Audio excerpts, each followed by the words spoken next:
We want to welcome you this morning to the Drainage District Board of Directors meeting posted for today, July the 3rd, 2018. Present are Commissioner Fuentes, Precinct 1, Commissioner Palacios, Precinct 4, and myself. We have a quorum. Please join us in prayer. Let us pray. Father God, again, we give you thanks for another day that you've given us. We continue, Lord, to pray for this board, Lord. Give them your wisdom, Lord, especially during this time, Lord, of recovery, Lord. Provide the wisdom for finding solutions for our area, Lord. We continue to pray for those affected by the catastrophic rain events that we received 2 weeks ago, Lord. Just continue to ask for your wisdom for myself, Lord, for our workers, for all our leaders, Lord. Help us find the solutions to improve our area, Lord. Continue to guide us, continues to provide peace, Lord, during this turmoil time, and know that you are in the midst of everything, Lord. It's all in your hands. We ask that we focus on the solutions, Lord, and help us get there. I ask this in your Son, Jesus' name. Amen.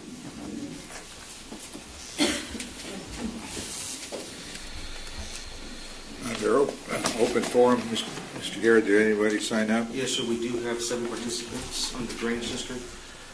I will remind the audience to please respect the speaker's time at the podium. There is a 3-minute time limit. I will advise when there is 1 minute left. Our first presenter or speaker is Ms. Marta Sanchez. Good morning, Judge. Good morning, Commissioners. My name is Marta Sanchez, and I'm with La Unión del Pueblo Entero Lupe. And this morning, I'm here just to invite you to be part of the chain fast that we've been taking place. Today is the 11th day. We actually have one person that fasted for 9 days straight, and so we need to pick up the chain fast, asking people to fast for 24 hours. This is our goal is to have 2,400 people, one to fast for each child that has been separated from their families. We are already in the hundreds, and so we're asking you to join us in this. I know you passed a resolution the other day. I think this is a good follow-up to the resolution, that we do something else, not just a resolution, but that we have concern, and we're actually willing to do a small sacrifice for those who are more needed than us. So please consider joining us. Every day we meet at Archer Park at 12 noon. To transfer the chain to another person, to transfer the fast to another person.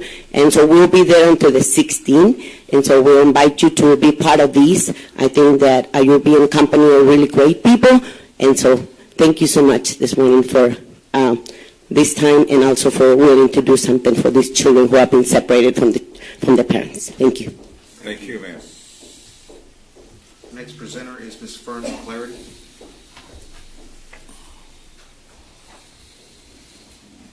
I hope that I brought a flash drive. Did they get it hooked up, or did we know? We don't do presentations, ma'am.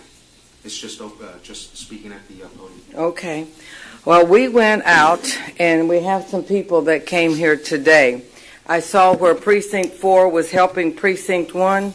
I'm sorry, but we needed you in Edinburgh. We were in Edinburgh. We were north of the Lake James. We were Seminary over there, and we drove around there, and the lake we can't even get to, the drainage ditch, and the people that are here today were floored that the rain didn't bother them. It was after the fact that all the water started running.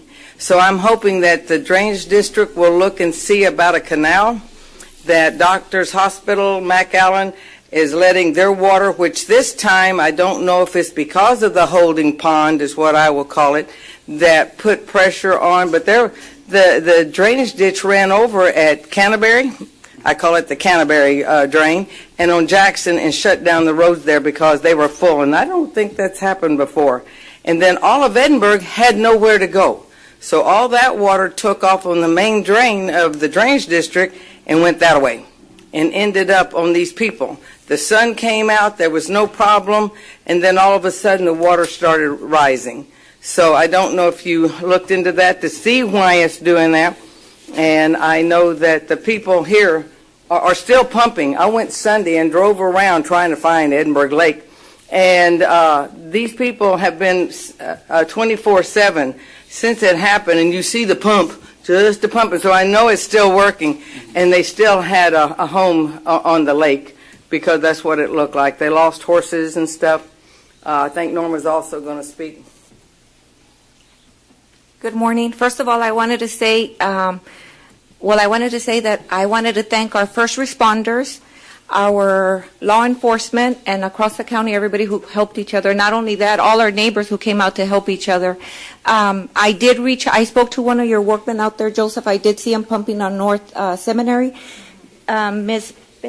Perez.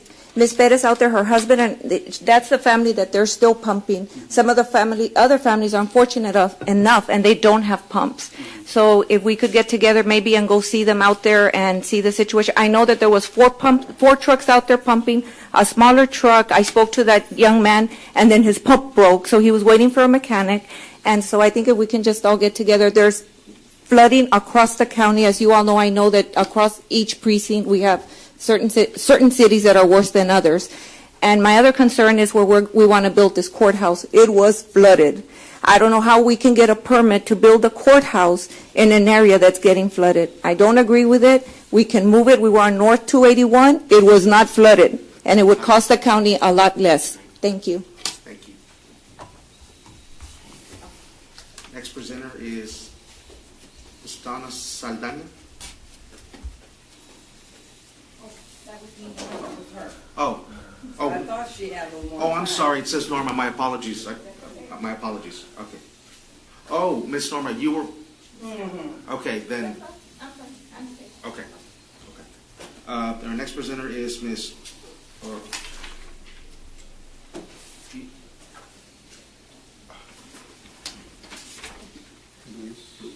Luis Ibarria. Oh, I'm sorry.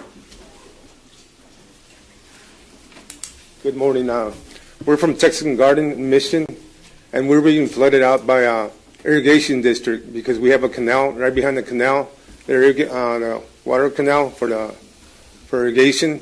They have a ditch in the back, which every time it rains, it floods because there's no way for the water to escape. It's like a big old pond back there, and it overfloods. And they came out. Precinct 3 came out, shows maps where all the rain comes by. And it floods that area, and it floods like 20 acres of ours. We're on 20 acres, and it floods 20 acres, the street, and from mile 9 to mile 10, it flooded on Texan Road. We're flooded, you know what I'm saying? And we're being flooded by the irrigation district, and we already went and talked to them, and we talked to Joe Flores, which is our commissioner, and he said he had a proposed plan to do something about it, to drill underneath the streets and let that water run out. But we think it's a lot cheaper for them to drain that pond and fill it up with dirt and avoid, you know what I'm saying, because all that water just, it overfloods. And I have pictures where our back neighbor has like 10 acres flooded completely, like 2-3 feet deep right now as we speak. He's still being flooded. So, you know, Joe Flores was supposed to bring a proposed plan, and I don't see him here. I don't know what's going on. It's my wife. Buenos días a todos. Ese es el problema que tenemos bien grande. El agua está estancada porque pues así lo hicieron en muchos años atrás. El problema es hoy, los que estamos viviendo ahí, es todo de la milla 9 a la 10, estamos completamente inundados y ese es el problema, nosotros creemos, así es que por favor les pedimos que nos ayuden con eso. Cuando hicieron eso fue muchos años atrás, como yo he repetido. Entonces, el problema es hoy. Nosotros estamos viviendo el hoy. Está completamente inundado, hay muchísimos mosquitos. El agua de mi vecina llegó completamente a su puerta, nosotros casi, y nosotros estamos seguros que ese es el problema, el agua estancada que tienen ahí. ¿Por qué? Porque siempre nosotros tenemos húmedo, mojado, todos los 20 acres y los vecinos también. No es posible que cuando está un calor de 100 grados esté mojado. No puede ser eso algo razonable. Por favor, les rogamos que nos pongan atención. Gracias. Next presenter is Sandra Perez. Sandra Perez. Oh, she went in. Oh, okay. And our last presenter is Aida Dominguez. Aide Dominguez. Okay, thank you. All right, and consent agenda, any concerns? No, sir, none that I'm aware of. Move for approval of consent agenda. Second. Those in favor indicate by saying aye. Aye. Aye, motion carries. Thank you. Item 5, discussion as it relates to June severe weather event.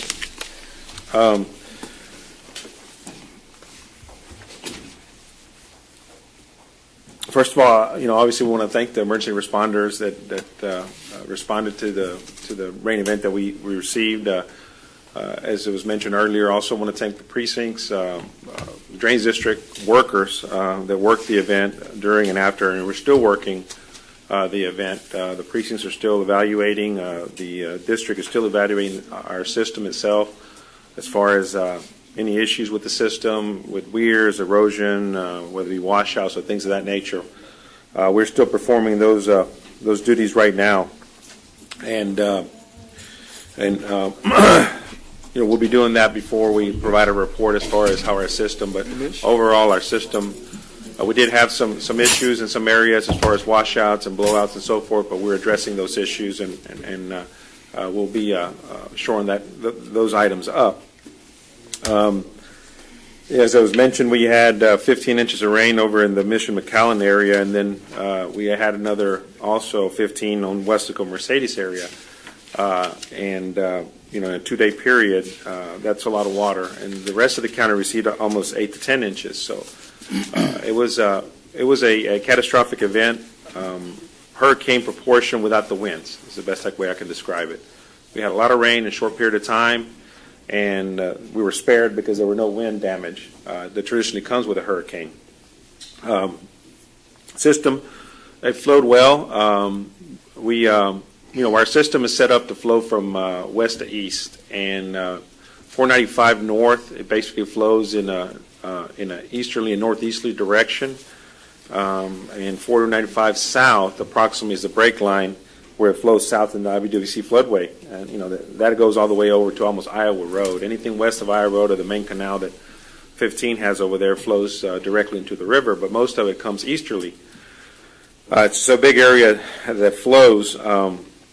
Obviously, with the heavy rains that we received in the east and in the west as well, the system it takes time to move water through our area.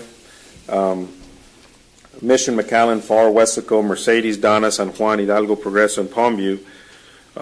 Those are the main cities that flow into the IBWC floodway on the southern portion, and a part of the cities also flow into our main system, northern section, and the eastern part also flows in the county, flows into the IBWC floodway. So, during the event, all gates were open. I know there was a lot of confusion or misstatements said that gates were closed.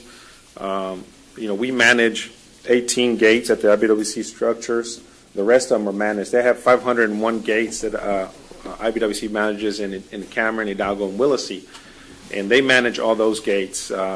We manage our own gates through our structures that we have, and all those remain open until we determine hydraulically that we have to close them.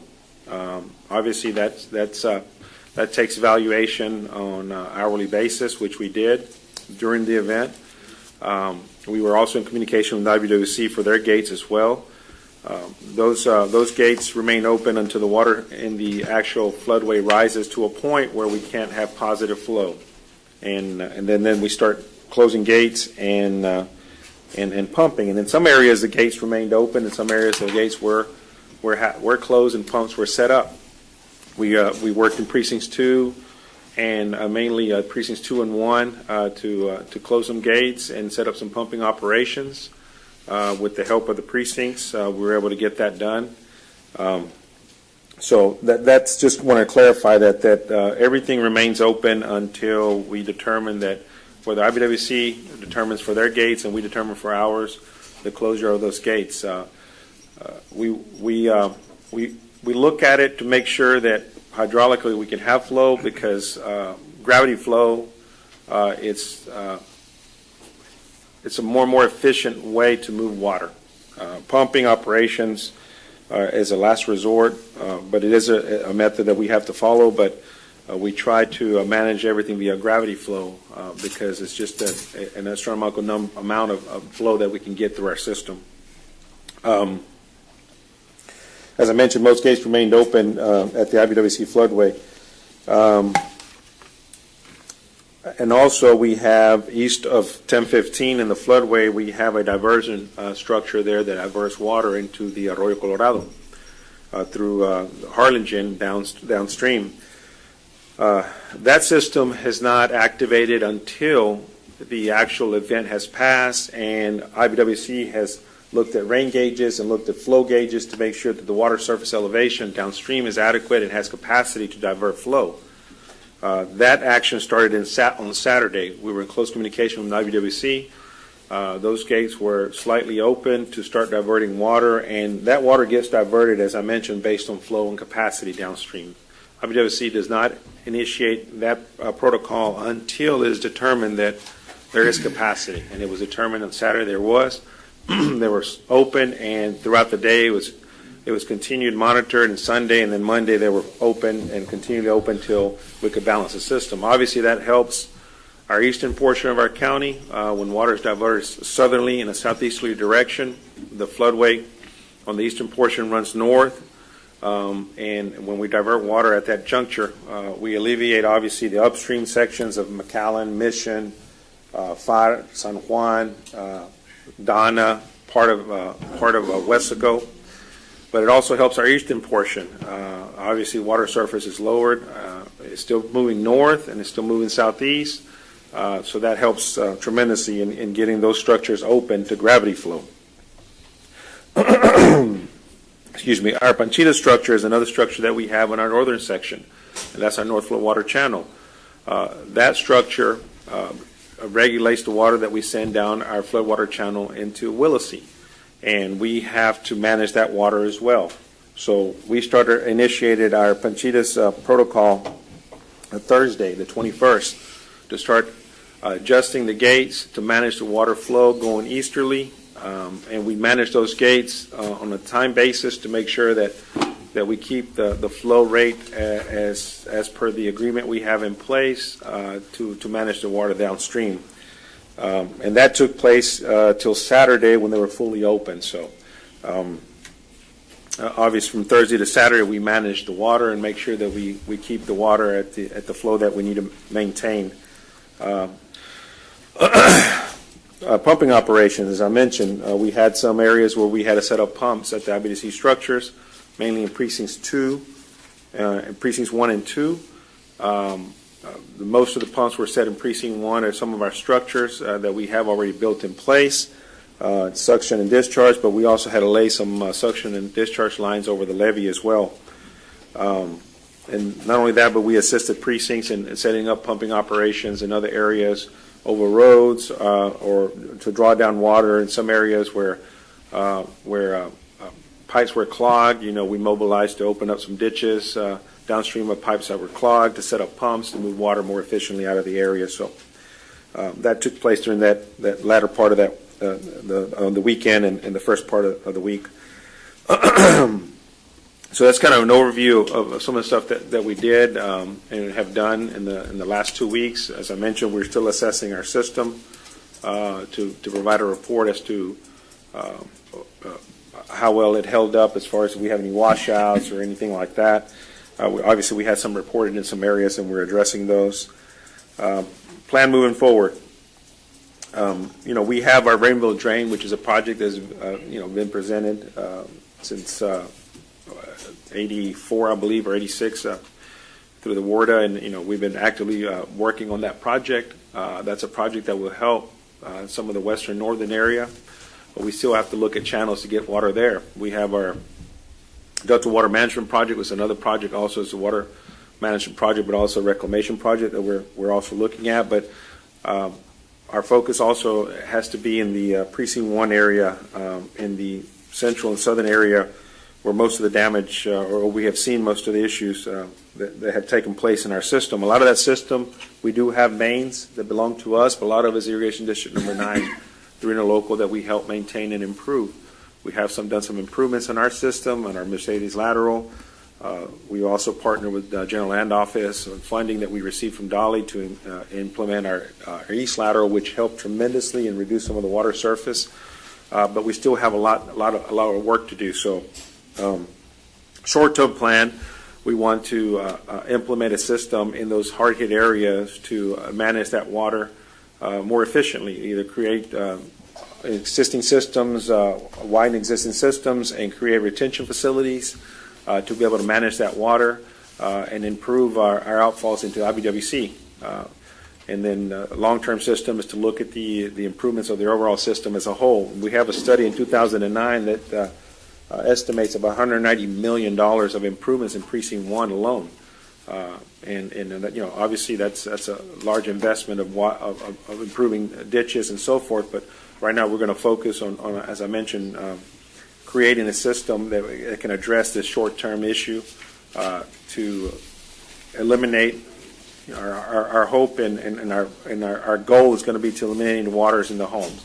If we get water in the street and it goes down in a short period of time, whether it be 24 hours or so, that would be our optimal goal. Would be obviously no water, but if we get water in the streets, but we're able to remove it in 24 hours or so, whether it be 24 or 48 hours, then I think we've done well. And there's some cases, it took a little bit longer in Precinct 1 because we are flat. There is not much grade difference, but overall, we're going to have a very aggressive plan, as I mentioned, short term, and also look at the long term improvements that we need to do.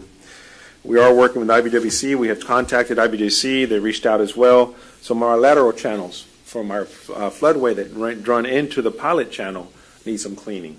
We did some in Progreso, and they fared rather well. There wasn't. Last event, we had a lot of issues in Progreso. We cleaned out a lot of those pilot channels inside the floodway, and that seemed to help move water more efficiently out of that area. We had some minor reports, some issues in that area. So we're going to be working with IBWC and seeing what we can do with our local forces, and then encourage our state leadership and our federal leadership to get with them to see what they can do to help improve the flow in the floodway itself. So this is one of the plans that we're going to be looking at as well, to work with them as well. Today we're going to be assigning some teams to the precincts to start evaluating some of these issues, to implement a very aggressive plan, to look at solutions. Obviously, it takes time and money. As I mentioned earlier, we have these projects that are costly, and we're going to be working towards that. We're going to obviously continue to pursue state and federal funds. As I mentioned, our east lateral fared very well. It helped us out tremendously on the east side. It did save the communities of La Villa, Elsa, Edcouch, and some of the rural areas were not inundated by this event. And traditionally, we have reports those areas get heavily inundated, but that worked well. Some areas in the rural area also, it helped out tremendously to have that system in place. So we're going to look into developing more of those type of projects, whether it be, as I mentioned, widening existing or creating new interconnections to that system and to our North Flow Water Channel. We plan on having public meetings in the coming months with the different precincts, inviting the communities, inviting the cities to start laying out our plan. I understand it's easier said than done, but we ask for a little bit of patience so we can lay our plan out together with the precincts and our consultants to make sure that we have, as I mentioned, a short-term solution and a long-term solution, and then we start presenting that to everyone. I know it's easier said than done. I know a lot of people have suffered, but we're going to move forward with a very aggressive plan. It was a catastrophic act of God, and it's I think our system fared well overall, considering that the capacity of that system is really originally designed to carry. One of the things that we will talk about also will be the reevaluate requirements for development, and in both, not only in the rural areas, but in the cities. We're going to have those conversations with the cities on development and what is going to be required of them during the development process to manage water better, not just in the rural area, but in the cities as well. So just kind of an overview of what we're doing, what we're looking at, the Drainage District from this point forward. So, Commissioner? I know that you said a whole bunch of things, and that was a very good explanation of a lot of things, but it was a lot. So just very quickly, we do want to thank everybody that helped out, from the other precincts to county departments. Emergency management was fantastic. Health and Human Services, CSA, Public Information Office have been giving us a lot of information to share with our constituents. But overall, the East Lateral project was fantastic. It saved a lot of homes. And the Raymondville Drain and the Delta Water Management, or the Delta Project Reclamation Project that we've been trying to find funding for, wouldn't have mattered in these areas that got inundated in Weslaco. So, like you said, we need to find a local solution. The problem with these areas is that they're repeat offenders. The flooding can't, it's happened before, it's happening again, and we got to find that local solution. So I agree with you, and I appreciate that you're bringing action items today, because it's great to draw plans, it's great to do analysis and summaries, but we need to put shovels in the ground, and we need to dig holes, and we need to continue to improve capacity, because this is just not acceptable. For people to lose their homes 2 years ago and then come around 2 years later and lose them again is just not a very good plan. So I task both of us and the people that we're bringing on board to get projects in the ground and very quickly. And just so that the community knows, Joseph and I have been meeting with, Commissioner Palacios and I have been meeting with state officials along with you, federal officials, to try to find funding for these projects. This isn't in response to what we just went through. Hurricane Harvey money has been allocated to our area, but we don't qualify because we didn't get a single drop of water from Hurricane Harvey, and we had been selling these projects to the state and federal officials, and they kept telling us no because we weren't affected. But we kept telling them this is a priority because we are eventually going to get hit with rain, and less than 2 months later, here we are. So I think we've validated that the need is there for projects like this. But we need to continue looking for more answers, because the truth is the Raymondville Drain and the Delta Water Reclamation Project probably wouldn't have mattered very much with the areas that were affected, at least in my area. So let's push those. Let's continue to make sure that local, state, and federal officials all understand that these are important projects for us. But you and I need to make sure that we find answers for those local areas that continue to have flooding problems, and let's put something in the ground soon, because that is of major importance to our area. I agree. And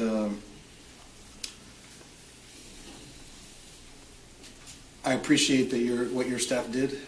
We worked from 4 in the morning till midnight for about 2 weeks straight. Thank you. And I know that it was a lot of work, and I know that there was a lot of stress and a lot of people attacking the system, and that it wasn't working. Well, nothing really would have helped with that amount of rain that quickly. But it did work, for the most part. The areas that were flooded were because we were just beyond capacity, and there's nowhere for water to go. So I understand and can appreciate that. Unfortunately, the people that lost their homes, it doesn't really matter. Understand. So let's try to find a solution for those types of situations. And I'll work with you all the way through this. And I thank for the commissioners for approving whatever they can to help us get to that point. But let's get to work, you and I. Yes, sir. If I just may, I just highlight just a couple of things. First of all, just commendation to all those that responded. I mean, we were where we were supposed to be when we needed to be there, all the way through from the precincts and all. You can just drive around within those 2 days, and everyone was affected. You can go all the way to the west. You can go all the way to the east and north side. Everyone was affected. Again, we got almost what is our yearly average in 2 days. That's going to be catastrophic. You can put billions of drainage infrastructure, same thing as Houston. Same thing's going to happen. That doesn't stop us from building infrastructure. The last decade, we've built more systems than we have in the prior decades. And I mean, you won't say it, but I'll say it. So many hundreds and hundreds and hundreds, maybe thousands of home sites were preserved because of the systems that we built. we're not done yet. The work continues on. We continue to grow. And one of the things is we got to continue to work hard to get ahead of that 8 ball. State, federal, governor, all the way down to our state senator, our senator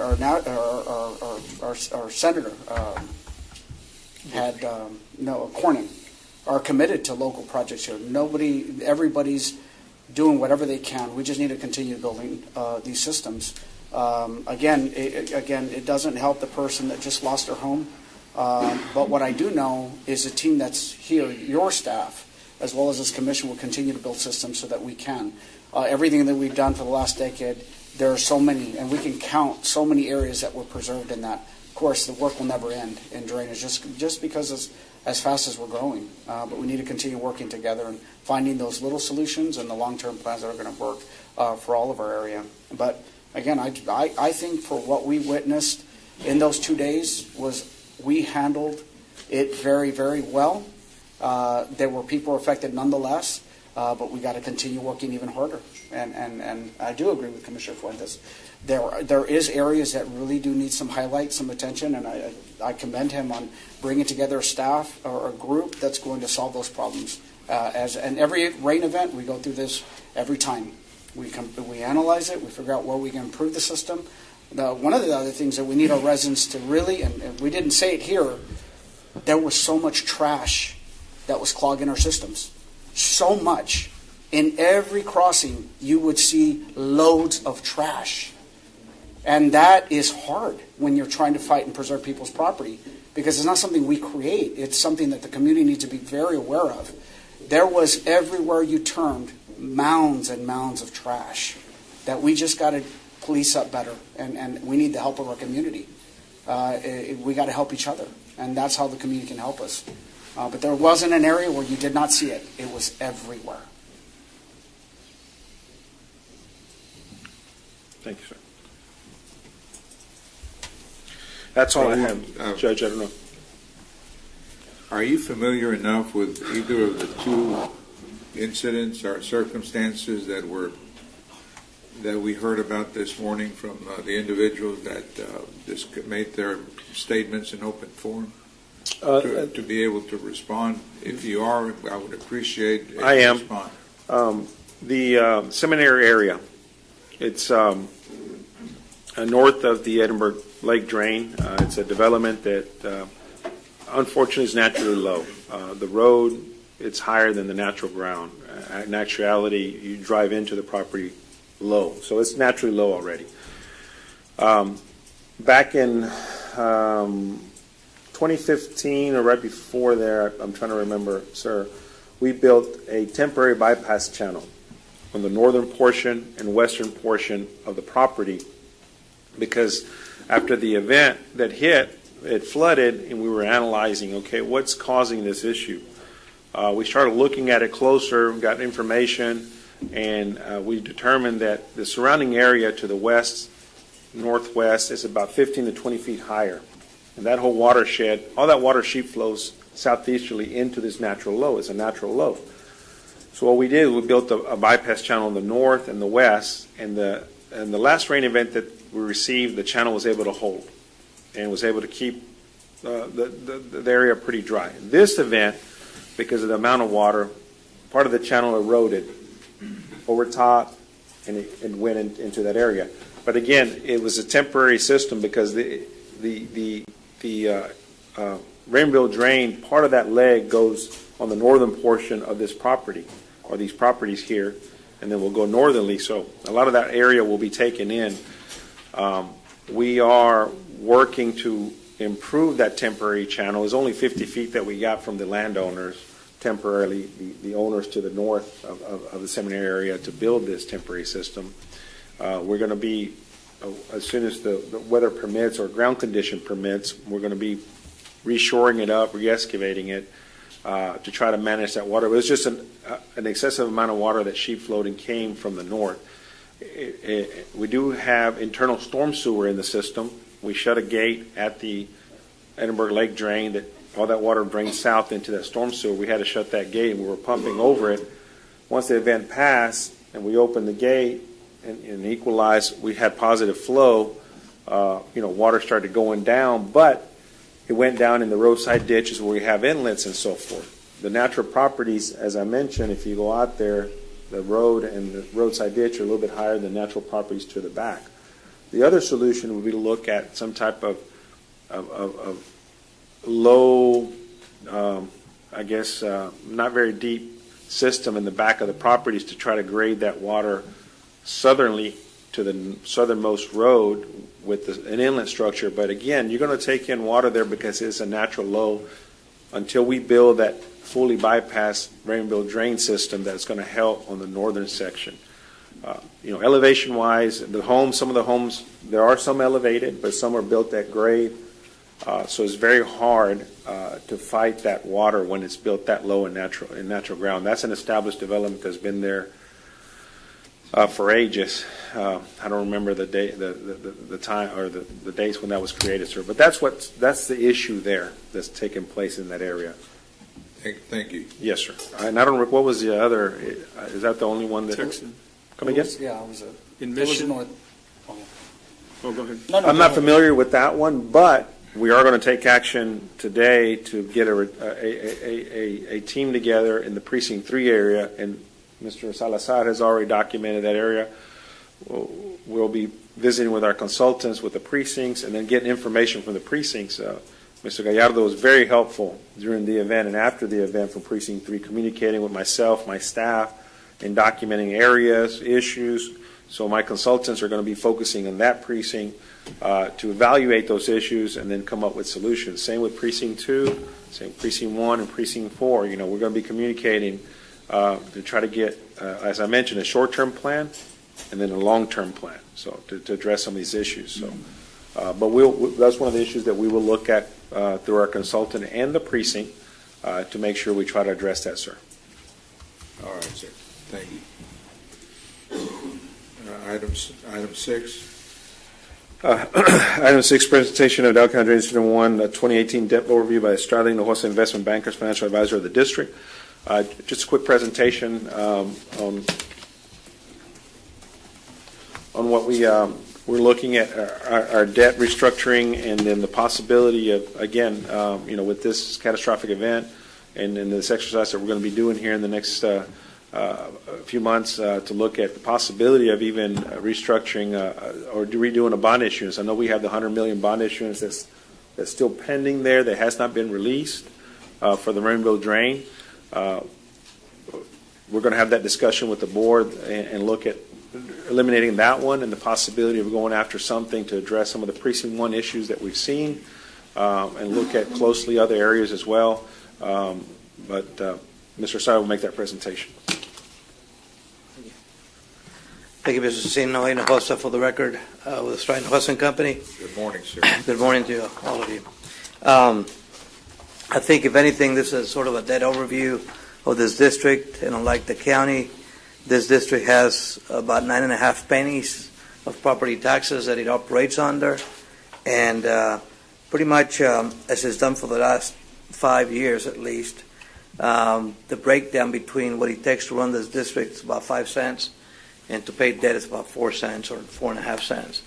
I think unlike the county's debt, this district's debt goes out to about 2033. Back on November 6th, I believe, of 2012, you passed a bond referendum of about 180 million plus, 184, I think. $84 million were sold. You still have about $100 million that has not been sold. Unfortunately, and after having worked with the city, the district staff and legal consultants, you're in a tough spot. You can't sell the $100 million unless you meet certain binding resolution requirements associated with how the district, if we were to borrow the money, how you would expect reimbursements from either the federal or state governments. And thus, we believe that that authority is pretty much null or not be able to exercise it. So, having said that, then where we are today, if you go over to page 2 there on the little a spreadsheet we prepared for you. We currently have annual payments of this district at about $15 million. And if you were to do nothing in regards to borrowing money, which you can't unless the debt is authorized, the payments will drop from $15 million to $11 million. That's on column B as in boy, from left to right. And on the first row of that column, you'll see $15 million. That's what you're paying today with about 4.5 cents. That will drop to 11. And then it goes back up to 13 for about 6 or 7 years. And then it comes out to 11 and then 5. So our objective today is one of two things. One is there's an interest by staff to attempt to preserve the tax rate at 4.5 cents. So in order to do that, we got to just do a little adjustment on current debt and bring up the payment for 2019 so that you don't lose that cent that you're going to need as you go about potentially seeking voter authority to go and do other projects, i.e. the Raymondville Drainage District. So we'll get that in a minute. So in order to do this adjustment, if you go to page 3, you'll see in column C as in cat how we would basically bring in $4 million in terms of the payments. We will bring up the payments of $4 million to 2019, and then again we'll have another drop of another $4 million in 20. Now, there's an interest from all of us to not have this zigzag of payments, so we're thinking maybe we'll just smooth out the payment structure so that when you go over to page 4, you'll see this graph that pretty much shows you how the columns are the bar payments are the payments, or the bars are the payments, and we want to have more of a seamless annual payment structure there. At the end of the day, that's not the big issue. The issue is not on how you can try to come up with an amortization schedule that you all can live with. The issue is how can we position this district to go out and do something more, more of an impact to addressing your concerns. I think Commissioner Fuentes, you mentioned about having a more overall CIP or capital improvement plan besides the Raymondville drain. I think that's very important. I think that issues that may happen in Mission may not be the ones that may happen in Mercedes or Weslaco. So I do encourage you to be more comprehensive in your approach to maybe trying to address some of those needs.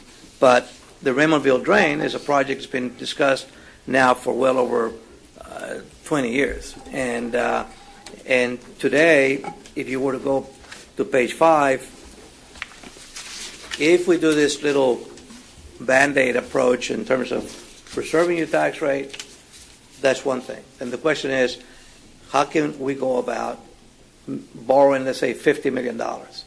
And does that impact our tax rate? If you go do $50 million, it will not impact your tax rate. You have a very reasonable debt structure that you can go out and borrow money up to 50 or 55 even, depending on what interest rates will do, and not impact the tax rate. And then if you raise 1 cent, you can do about $120 million. Now, what's important for some of you to note... Noe, can I stop you real quick? Yes, just sir. So that for the public, even if we were to borrow $50 million with the capacity that we currently have, with that 1 cent that we currently have, we still have to go to the taxpayers, have an election, correct? I think that's important for them to know, because unlike the county, when we have that capacity, we don't have to go and have an election, but in the drainage district, we do, correct? Yeah. Drainage districts by statute are required to go to the voters for any type of authority. So if we were to go to $50 million, we would go to the public and say, we're not going to raise the tax rate, but we need your permission to authorize us to borrow $50 million. That's right. Accurate? Okay. I don't think they understand that. I barely understood that recently, so it's important to point out. Yeah, very much like school districts. school districts can go out there and borrow money that easy. They have to go to the voters to do capital projects all the time. Well, drainage districts the same way. Counties and cities are not required by statute to do that. So if you were to borrow $50 million, if you were to borrow $10 million, you have to go to the voters. So then the question is, well, if you're going to go to the voters and have a county-wide referendum, why not having something more impacting?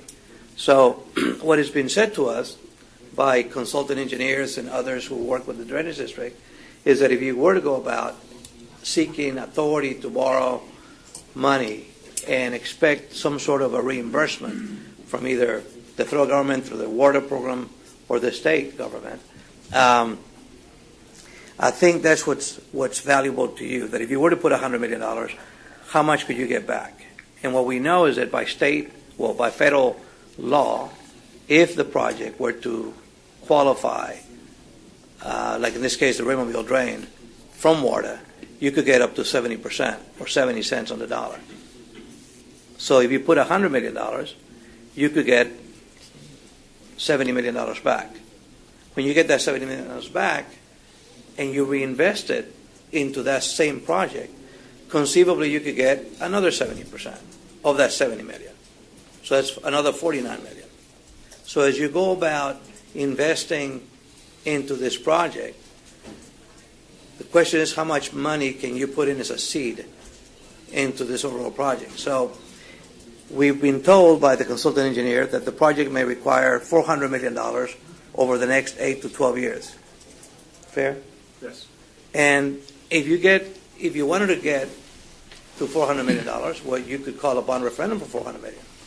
But if you were to call a bond referendum for about $120 million and use that assumption of the cascade effect of getting 70% back every time you put your seed money, you could get to the $400 million that way.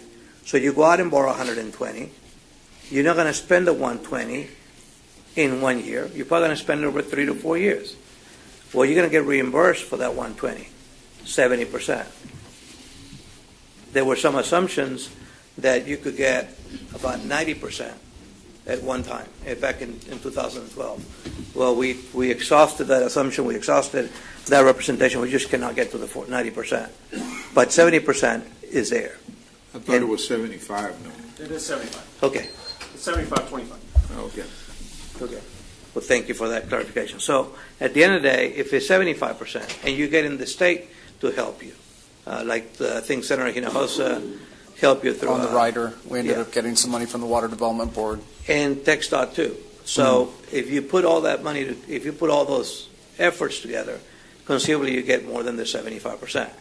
But what's important for you all to note is that we're running also out of time, in that in order to have a referendum for this fall, let's say for this November, you got to do it pretty quickly. I think the last date is August 14th, thereabouts. So if you go over to page 9, so if you were to call, I think the last district meeting date to call bond referendum, according to the bond council, is August 14th. So today we're July 3rd. And it's sort of exasperating to know that you have one project, the Raymondville Drain Project, but you also have or may have other projects. So I think we've talked about that. And let me just step in. Yeah, and exactly, Mr.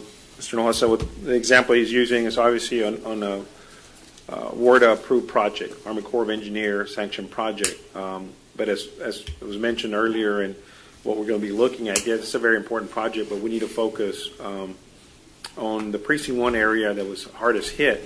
I would not recommend to the board to issue a bond issuance or pursue a bond issuance for one project. I would look at recommending, obviously, that project, but looking at the whole system and what is that we need to invest in our bond to pass a bond to help or have immediate impact areas that were heavily hit in Precinct 1.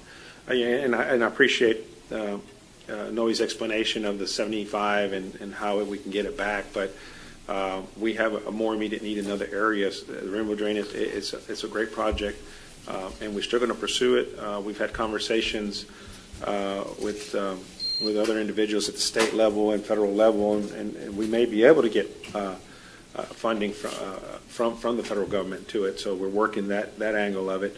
But yes, we do want to invest some money, but we're not going to, at least my recommendation to the board would not be to tie up our bond capacity on just that project.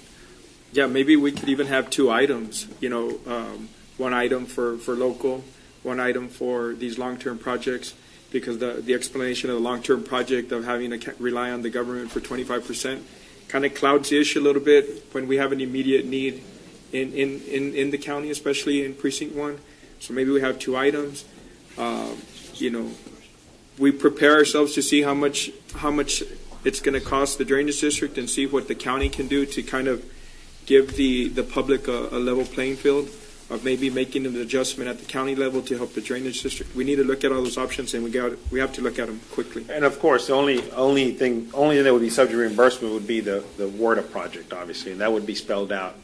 The other would be investment in drainage that we've done with the $84 million. 10 of that did go to Rainbow Drain, but the other 74 went to other projects and some acquisition and so forth. But obviously, that's an investment that we've made into our system, and we need to continue to make those investments. And we would lay that out, as you're recommending, Commissioner, to say this is reimbursable because it is a federally approved project that has that formula for reimbursement. However, this immediate need, local need, is an investment that we need to make in our area and so forth. So yes. Just one more thought. So you would have a bond item that says without increasing taxes, we can borrow 50. Yes or no? Next item, we borrow 1 cent, or we raise taxes 1 cent, then we're able to borrow an additional $70 billion. Yes or no?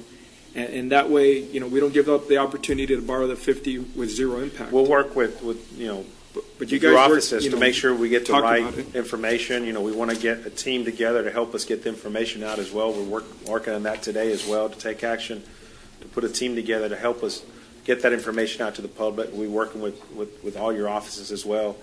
And we'll be working closely to put a game plan together.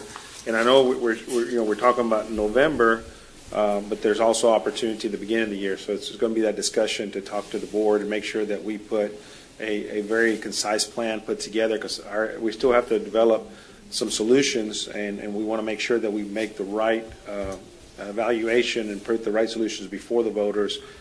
And it's going to be in my recommendation, spelled out what it's going to take, not only construction, but investment-wise for design and so forth, all laid out what is going to be the actual bill for that project. Very transparent for the voters to make that decision. Even a 20, 30, $40 million contribution to the Raymondville project, that compounding is going to keep that project going for many, many years. Yeah, and again, we've been beneficiaries. Just to clear, I know we said we hadn't sold any of the $100 million, but we've been beneficiaries of millions of dollars of non-local funds right now. So it's just, we just continue working that route while we address some immediate concerns here. You got the global project, and then you got the ones that really matter on these outfalls from all these areas that were affected to ensure that water will move. Yeah, the problem is on the south side, we're at the mercy of the IBWC. That is correct. And that's, on the north side, you have the North Main Drain, the Raymondville Drain. You have a little bit more local control. Correct. But when everything that goes south 495, correct, we're at their mercy, and if we have no control over that, then what are we doing? And that's where we need to address some of those monies. Yes, sir, and that would be essentially my recommendation to the board, to start looking at that. And that's, I think the board kind of, from conversations that I've had, seems to be comfortable with that. So is this item to get some consensus from the board about pursuing the bond election?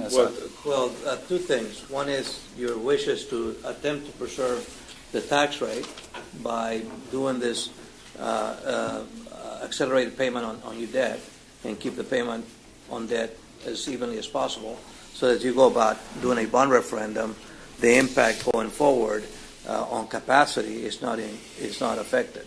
So it's a two-step thing. One is trying to do a financing to preserve the tax rate, and then two, positioning yourself to maybe call a referendum in November, or maybe next May, or maybe next November. So it's kind of like what we're trying to get from you all today. I agree with Commissioner Cantu in separating those two independently so that we don't lose the opportunity on one. But can you clarify exactly what we're doing with the other $100 million that really is rendered useless at this point in time because we can't draw on those funds. Yeah. So, because if we take those off the books, doesn't that increase our capacity to some degree? Well, we haven't sold those, so there's no impact to us, sir. The only impact we have right now is what Noe's presenting has been to 84 that we have sold, and that's what he's referring to, the payment that structure that we currently have, sir. The 100 have never been sold, and because of language challenges that we have in the actual order that was adopted by the board, it makes it very, very cumbersome and difficult to sell. So my recommendation would be to remove that, do away with those 100, and then let's focus on the new investment, local and then also long term.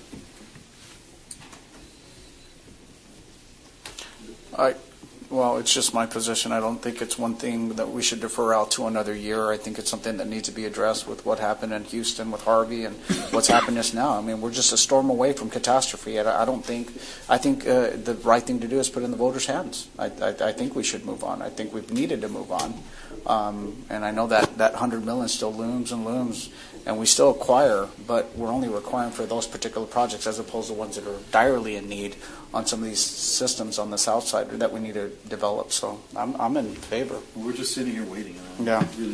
we need to move more towards action.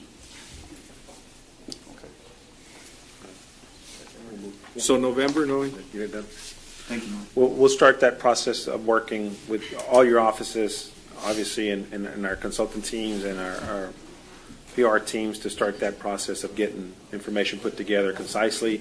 I just want to make sure that our teams, our evaluation teams, my staff, make sure that we put everything in a good, concise, and easy, presentable way for the public to be able to interpret and vote on. Okay. Item 7, requesting approval of a resolution authorizing Allen County Drainage District Number 1 application for flood protection planning grant assistance to be filed with Texas Water Development Board and approval any subsequent notices, forms, and applications and authority for Drainage District General Manager to execute. Move for approval. Second. Those in favor, say aye. Aye. Aye, motion carries. Thank you. Item 8, request exemption from competitive bidding requirements, Texas Local Government Code 2620224A4 for professional engineering services. Move for approval. Second.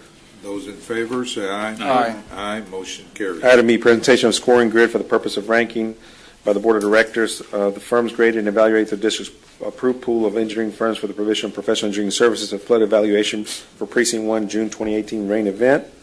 We have Haven Associates with a 95, CHA Group 92, and Cruz Hogan's 90, for which the rank is stated. For approval. Second. Those in favor, say aye. Aye. Aye, motion carries. Thank you.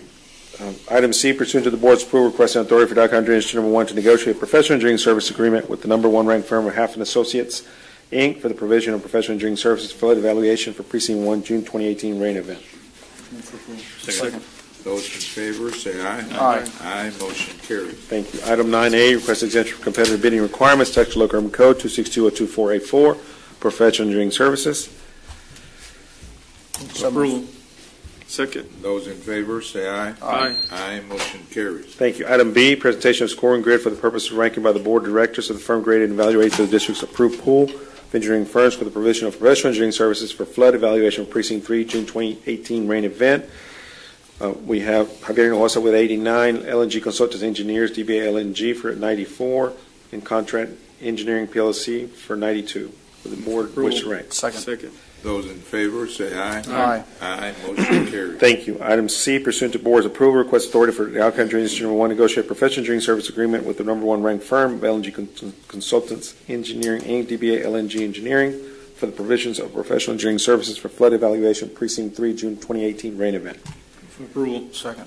Those in favor, say aye. Aye. Aye, motion carries. Thank you. Item 10, acceptance and approval proposal received from Absolute Business Consulting Group, award vendor through the Dow County Drainage District Number 1 participation membership with the International Purchasing System TIPS contract number 170602 for the provisions of consulting and other related services at the listed monthly rate not to exceed $4,500, subject to final legal review and compliance House Bill 1295. Move for approval. Second. Those in favor, say aye. Aye. Aye, motion carries. Thank you. Item 11, requesting acceptance and approval work authorization number 4 in the amount of $23,644.50 as submitted by Millennium Engineers Group, Inc. in relation to construction material testing services to be provided by the Curry Drain Ditch Improvements Alamo Road Crossing, Tower Road Crossing, Sharp Road Crossing, 83rd Street, and Canyon Road Crossing through the Ward On-Call Professional Construction Material Testing Services Agreement, C8CDD 118-011-0206, subject to legal review and final compliance with Form 1295. Move for approval. Second. Those in favor, say aye. Aye. Aye, motion carries. Thank you. Item 12, requesting approval of right of entry request from New Source Energy and authorizing for Drainage District General Manager to execute as it relates to the survey along Rainbow Drain Phase 1 pending final legal review. Move for approval. Second. Those in favor, say aye. Aye. Aye, motion carries. Thank you. Item 13, requesting acceptance and approval of donation deed from EIA Properties Limited as it relates to the Alamo Road outfall pending final legal review. Move for approval. Second. Those in favor, say aye. Aye. Aye, motion carries. Thank you. Item 14A, requesting approval to issue payment on award special commissioners pertaining to condemnation proceedings for cost number CCD 0445G, parcel number 6 and 7, Rainbow Drain Segment 1, Phase 1. Move for approval. Second. Those in favor, say aye. Aye. Aye, motion carries. 14B, approval to issue payment 3 special commissioners fees related to cost number CCD 0445G as noted item A above. Move for approval. Second. Those in favor, say aye. Aye. Aye, motion carries. Item 15, approval to issue payments on the following items preceding review and compliance of contract terms and conditions. A, application for payment number 1 in the amount of $25,213 from Buller Construction, Inc., pertaining to construction contract number 8CDD 11800200522, project engineer, BDC Engineering, Mr. Carlos Del Angel, project manager. Move for approval. Second. Those in favor, say aye. Aye. Aye, motion carries. Thank you. Item B, application for payment number 2 in the amount of $64,408.55 from Jimenez Engineering Solutions, LLC, DBA International Consulting Engineers related to construction contract number ACDD 11700500221, Farm McAllen South Drain outfall improvements. Project engineer, Mr. Lopez, for S&B Infrastructure. Second. Those in favor, say aye. Aye. Aye, motion carries. Thank you. Item 16, approval to issue payment on the following items proceeding review and compliance of contract terms and conditions. Item A, application for payment number 6 in the amount of $4,612.50 from Texas Cordia Construction, Inc., pertaining to construction contract number ACDD 11702600627, Lucero del Norte Subdivision. Mr. Fino with TESDA Infrastructure Group. Move for approval. Second. Those in favor, say aye. Aye. Aye, motion carries. Item B, certificate of construction completion for Texas Cordia LLC pertaining to construction contract number ACDD 11702600627, Lucero del Norte Subdivision. Move for approval. Second. Those in favor, say aye. Aye. Aye, motion carries. Thank you. Item C, application for payment number 7 in the amount of $30,085.70 for Texas Cordia Construction, Inc., pertaining to construction contract number ACDD 11702600627, Lucero del Norte Subdivision. Move for approval. Second. Those in favor, say aye. Aye. Aye, motion carries. Thank you. Item 17, approval to issue payment on the following items proceeding review and compliance and contract terms and conditions. A, 17A, certificate of construction completion from Gonzalez Enterprises LLC pertaining to construction contract number ACDD 11705511205, ACDD 1 New Administration Facility Site Utilities. Move for approval. Second. Those in favor, say aye. Aye. Aye, motion carries. 17B, application for payment number 3 in the amount of $6,817.05 from Gonzalez Enterprises LLC pertaining to construction contract number ACDD 11705511205, ACDD 1 New Administrative Facility Site Utilities. Move for approval. Second. Those in favor, say aye. Aye, motion I carries. do just have one matter, small matter. Pursuant to 5510701 and 072, I need a motion, of the Texas Government Code, need a motion to proceed to executive session. Move for approval. Second. Those in favor, say aye. Aye. Aye, motion carries. We will be in executive session for a short while. All right, we are back in open session. Excuse me, thank you. Item 19A, real estate acquisition will proceed as directed. 19B, no action. Move to adjourn. Second. Those in favor, say aye. Aye. Aye, motion carries.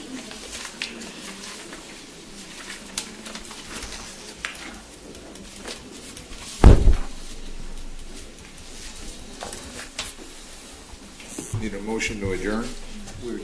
We did it, Judge. Motion to adjourn. Second. Those in favor, say aye. Aye. Aye, motion carries. All right, this time we're going to be convening a regular meeting of the Hidalgo County Commissioners Court. The entire court for today, July 3rd, 2018, The entire court being present, we have a quorum. Please join us in our Pledge of Allegiance. I pledge allegiance to the flag of the United States of America and to the republic for which it stands, one nation, under God, indivisible, with liberty and justice for all. Good morning. This morning, President Trump ordered flags at half-staff until sunset tonight in honor of the victims of the shooting at the Capital Gazette newspaper in Annapolis, Maryland last week. We pray for the journalists and newspaper workers who were killed, as well as for the journalists killed in other countries, and we pray for comfort and peace to the survivors. Amen. Amen.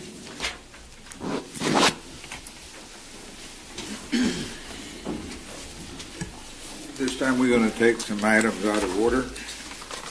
We want to move up item number 8B, the introduction of a newly appointed District Court Judge Jaime Tijerina to our county.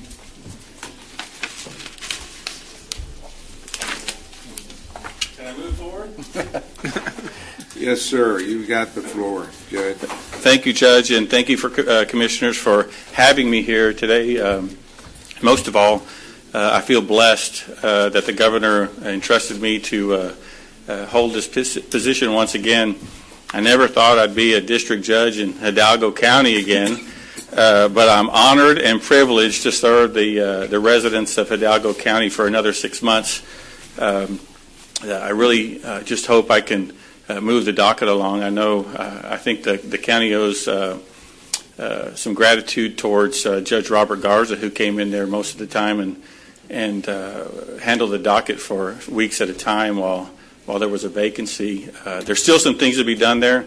I hope that whoever is elected in November can enter the office with a much smaller docket than is there now.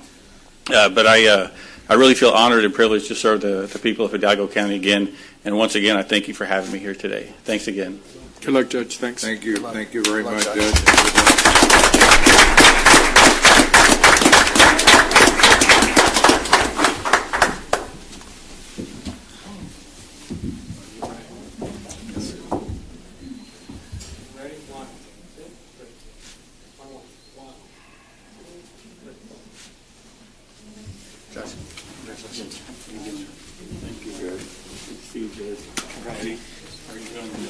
Sorry about the confusion.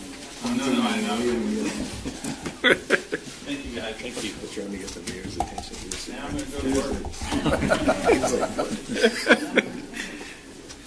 All right, item number 20B.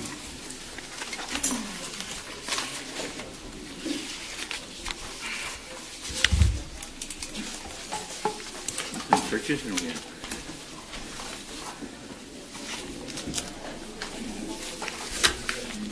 Purchasing. Judge, Commissioners, Mr. Cruz is going to present some personnel-related items that are under budget, so they require some budget adjustments. I'm going to read the item 9A from Human Resources, which is requesting a waiver of the budget amendment policy for personnel-related amendments that follow.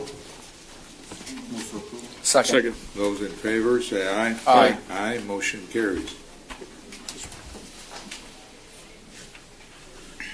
Morning, Judge, Commissioner Sergio Cruz, Department of Budget and Management. Item 20B1 is discussion, consideration, and approval of proposed changes to the Hidalgo County Law Enforcement pay table to include the following personnel actions effective next full pay period. Judge, Commissioners, the actions that we're requesting is going to be increases to the detention staff, as listed on the agenda. On the probationary step, we're looking to delete the probationary step. Those individuals that are currently detention staff that are currently under the probationary step would move into the detention officer step 1 salary of $34,893. Judge, I do have Sheriff Guerra and members of his staff to address any questions that y'all might have on this proposed item. I guess just for the public, the reason we're doing this is because of the tremendous amount of overtime and turnover that we've had at the jail, is my understanding. That's correct. Good morning, Judge, Commissioners. Morning, Sheriff. As you know, my job is Sheriff. One of my responsibilities is keeper of the jail. And for the past 4 years, as your sheriff, we continue to have a problem with the jail, with staffing. We did a study about 3 years and 9 months. We've hired 297 detention officers. At the same time, we've lost 284 detention officers. When we lose the detention officers, we always ask them upon exiting what the number one reason why they're leaving, and the number one reason is because of the pay, and we're not giving them enough time off. And the reason we're not giving them enough time off is because the vacancies that we have, and we're always having to call them in because of our state mandate of officer to inmate ratio. We've looked at the numbers, and we've worked with budget management. We're very proud of my staff that's put together a study, and we've come to the conclusion that the solution to this problem is going to be 3 prongs. One of them is to bring up the pay of the detention officers, and then during the budget cycle, we'd like to look at the staffing at the jail. And then, of course, the last one is the overcrowding issues that we continue to have at in the facilities.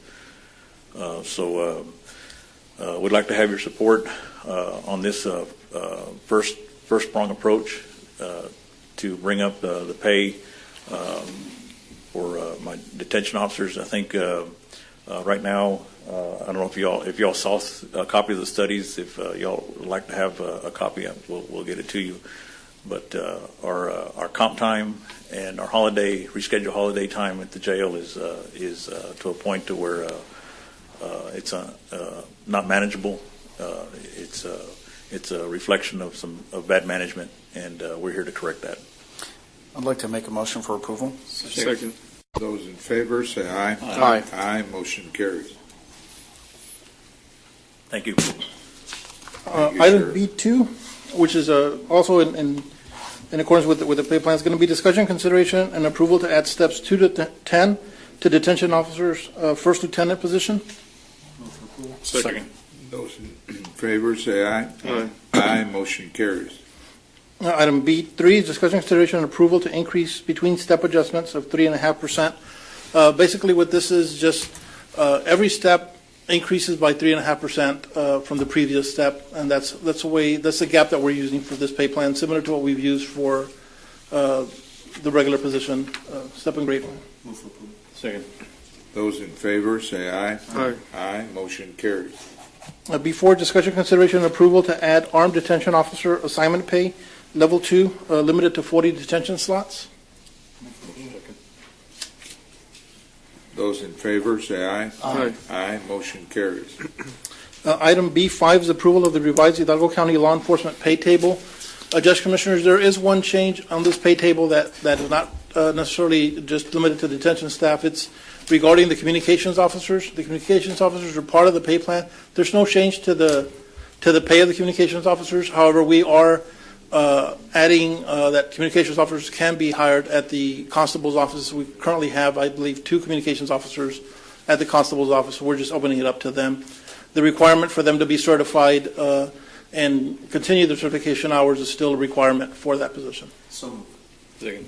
Those in favor say aye. Aye. Aye. Motion carries. And item B6 is approval of the interdepartmental transfer to fund the cost of this. Move for approval. Second. Those in favor say aye. Aye. Aye. Motion carries. Sergio, how much is it going to be total?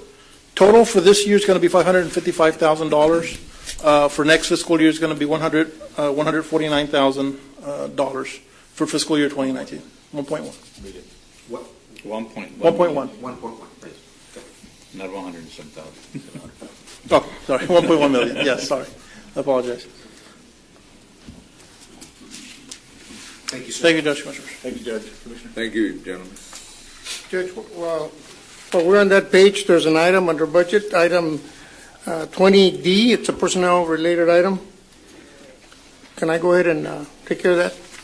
Go ahead, Roland. This is for the District Attorney's Office. Approval of the following personnel actions effective upon Commissioner's Court approval. There's a change in funding for slot 0146, Administrative Assistant, 29953, to slot 004. Same salary, same grade, it's just a change in funding. Can I get approval for that? So moved. Second. Those in favor, say aye. Aye. Aye, motion carries. And the next item is delete slot 003, Administrative Assistant, which is a grade 4, step 2 at 25,679. Move overrule. Second. Those in favor, say aye. Aye. Aye, motion carries. And while I'm here, Judge, if you don't mind, can I go to item number 9?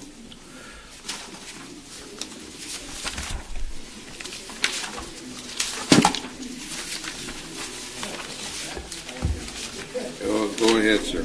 Item number 9, Human Resources. You already approved the waiver. Item 9B for the Elections Department. The Elections Department is asking that we delete slot 002, Election Surveyor, and that we create slot 003, Election Surveyor 2, grade 10, step 1, and that we change the title of the Election Surveyor to Election Surveyor 1. These positions are funded through revenues that the Elections Department obtains from contracting with the cities and departments for holding their elections. And these positions are created to comply with a Department of Justice agreement regarding ADA. And she's simply wanting, instead of having election surveyors, having a 1 and a 2, so she can have a lead surveyor because of the number of polling locations that have to be reviewed during an election. Move for approval. Second.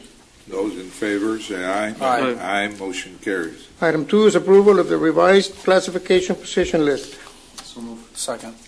Those in favor, say aye. Aye. Aye, motion carries. Item C, next item is C. This is the Sheriff's Department mostly, but it affects others.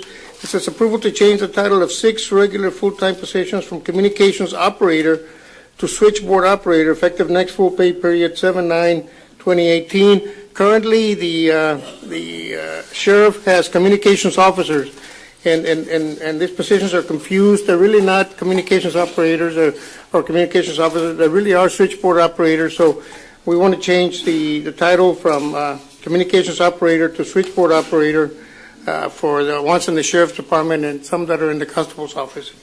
So moved. Second. Those in favor, say aye. Aye. Aye, motion carries. Approval of the revised classified position list. So moved. Second. Those in favor, say aye. Aye. Aye, motion carries. Item D for the District Attorney's Office, and this item is subject to funding. It's approval to create 1 full-time temporary position for 26 weeks, beginning July 5, 2018, ending 12/31/2018, for slot number temporary 147. There's a typo there. It's not T0147. It's T147, Administrative Assistant 1, grade 4, at $12.35 an hour. So moved. Second. Those in favor, say aye. Aye. Aye, motion carries. Thank you, Judge. We can now go to the beginning. Judge, if you don't mind, I got to step out just real Yeah, quick. go ahead. If we do 19A, and this is a quick claim. 19A is requesting approval for payment and claims of CG Shop invoices 1691, 1688, 1542, 1689, 1690, and 1687, totaling $240, including the authority for the county treasurer to issue payment, and after review and auditing procedures are completed by the county auditor. Move for approval. Second. Those in favor, say aye. Aye. Aye, motion carries. Thanks, Judge.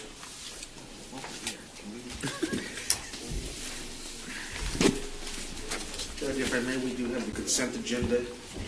From the consent agenda, I'd like to pull consent agenda item 11B and C, consent agenda item 3U, and consent agenda item 12E. Move for approval without those.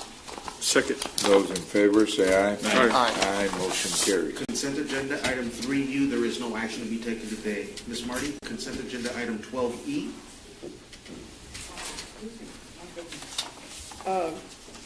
I'm asking for authority to advertise in the procurement packet and acceptance of the procurement packet based on legal counsel, DA, civil sections, final review. But I do recommend approval. So moved. Second. Those in favor, say aye. Aye. Aye, motion carried. And consent agenda item 11B and C, for the record, Commissioner Fuentes will abstain from any action and or discussion. If I could have a motion second on Motion item approved. Second. B and C. Those in favor, say aye. Aye. Aye, motion carried. Thank you.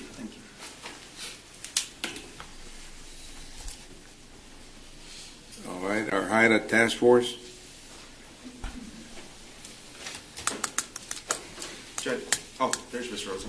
Go ahead, I'm sorry.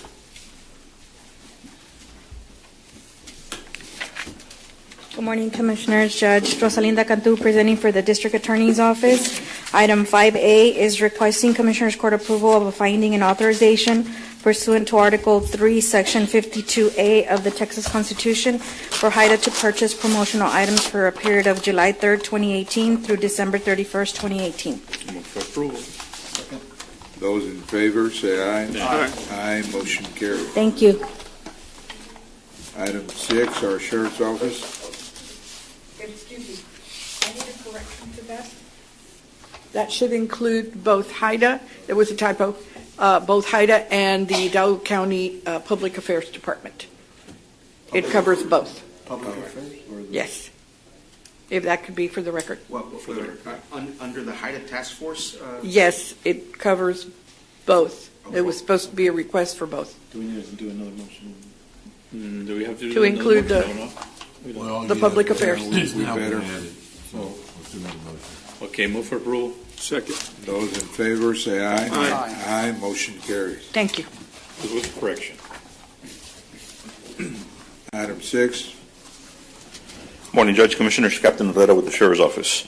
Item 6A, number 1, approval to modify and award overtime amounts for the United States Marshal Services Joint Law Enforcement Operation Task Force for fiscal year 2018.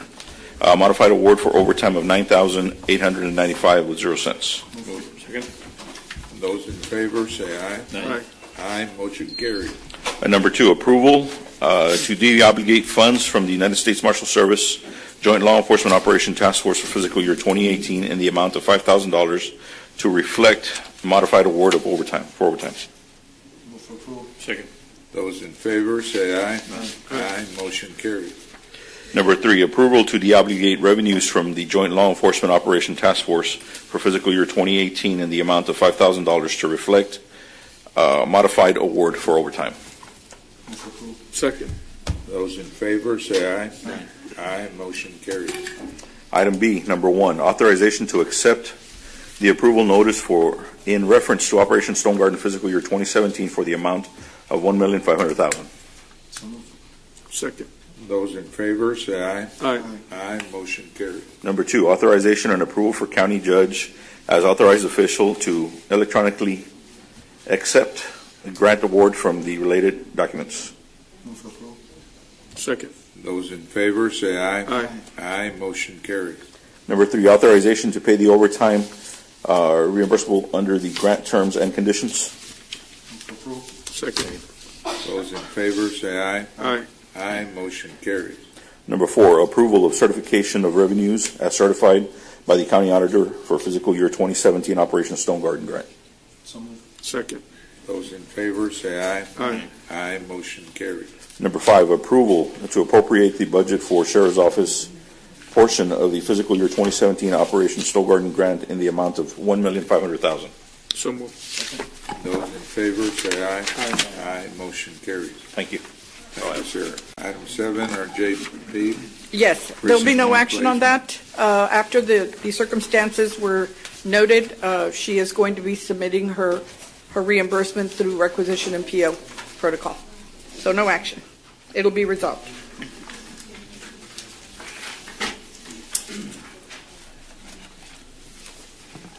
Item 8, our executive office. Thank you, Judge Commissioners. Item 8B has already been acted on. Item 8A1, there is no action or nothing to present. Item 8A2, emergency situations occurring since last agenda meeting. This is related to the weather event that occurred in the last couple of weeks. We did sustain water intrusion as we do every time there is a rain event at the courthouse. There is an issue that we are dealing with on the west side, on the west-north side of the courthouse. As a result of the water intrusion, we are working with the affected courts and a third-party vendor with respect to some testing that we've done. I authorized this morning the second chiller that is not operational. We do have a quick fix that will get the second chiller operational while we continue the process, Ms. Marty, while we continue the process of the second chiller that is on hold by train, and we will receive in approximately 4 weeks with an installation timeline, if I understood correctly, within 4 day period, 3 days. Right, right, it'll be a long weekend, so we'll get that done with respect to that chiller. Also, please, if you would, just for the record, also Precinct 1 administrative offices have been displaced. Yes. Will be split operations between the city of Weslaco and also our operations facility. The phone number is still the same, the 968-8733, so constituents can still call. We'll have a cubicle up in the front to provide some personal assistance if people need to come by and visit us. So we'll continue operations, but just not at our normal facility. You may want to update the tax office and Justice of the Peace situation as well. Yes, and my apologies, you are correct, Commissioner. And with that being said, we are right now, repairs have started for the Precinct 1 complex, which comprises all of the Precinct 1 Commissioners Administration, along with JP11, JP12, which is Judge Morales and Judge Saenz, as well as the tax office substation. As the section of the planning department, we do, I believe, have a little section for the A&M, health department. So all of that has started. I've had staff after hours and on the this past weekend working with the company, which is ServPro, and it's on the agenda, right? And this is for the for purposes of disclosure. This is going through our insurance company. There is a deductible that we must meet, but with respect to that deductible, over and above that, this is something that is that we're working with our insurance company. And again, for disclosure purposes, the issue that we're experiencing right now at the courthouse, we have notified and put our insurance carrier on notice with respect to the issue that we're having, and we will update them with respect to the results of the testing that we've done today, and then we will proceed accordingly with our insurance company.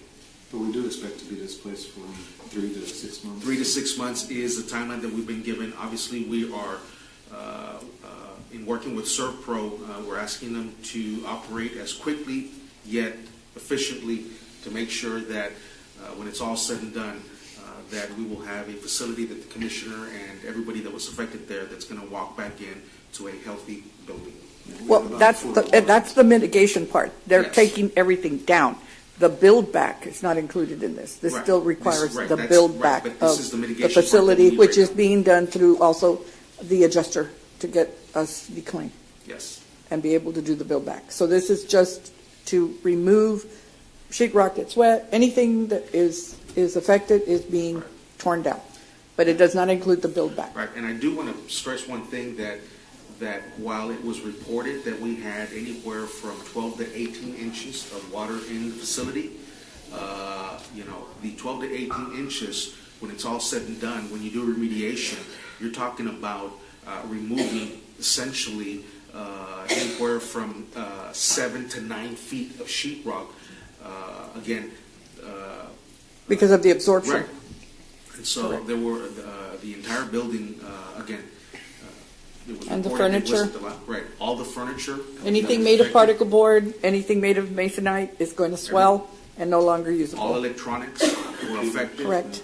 So and our shop as well in the back. Yes, and the shop in the back. That is correct.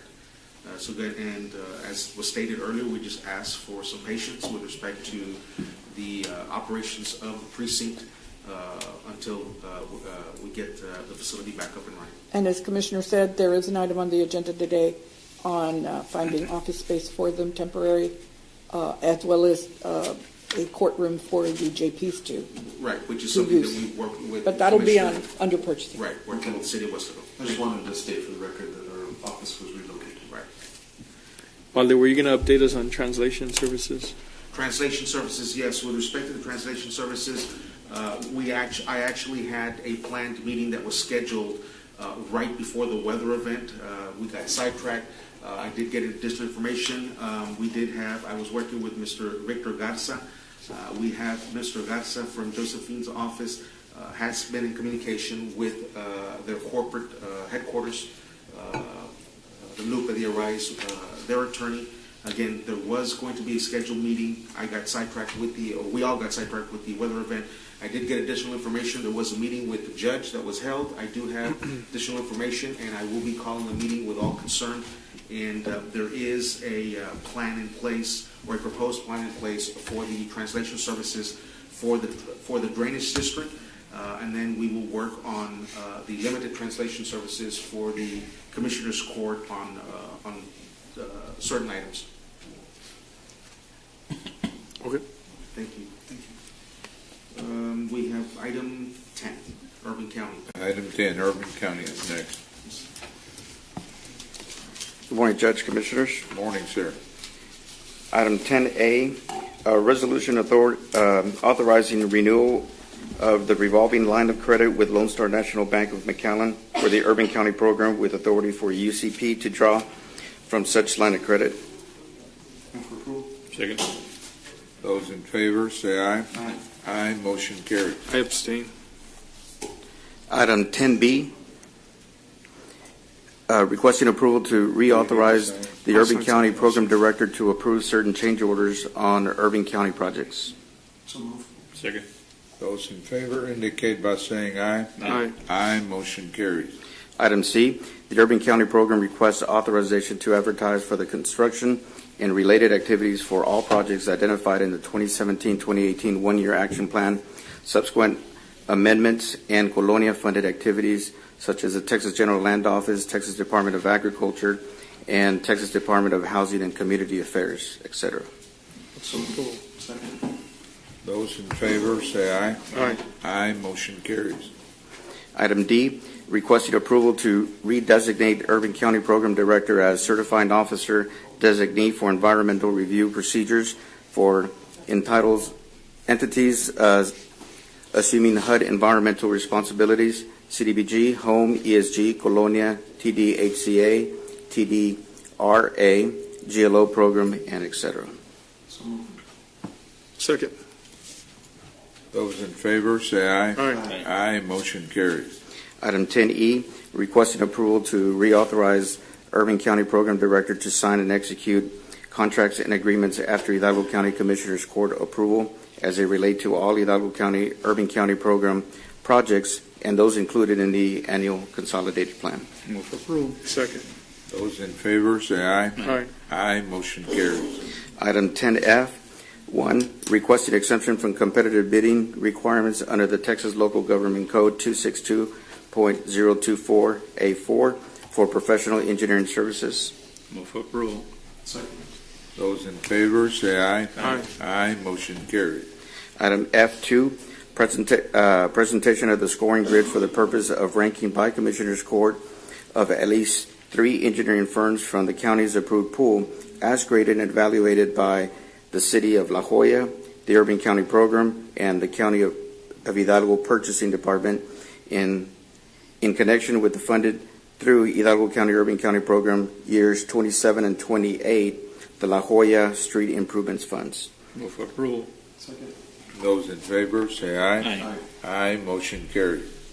Then number 3, F3, authority to negotiate a professional engineering service contract with the number 1 ranked firm of, it would be Hinojosa Engineering at 97.66 for the provision of engineering services for the Urban County Programs 27 and 28 La Joya Street Improvements Havana Subdivision Project.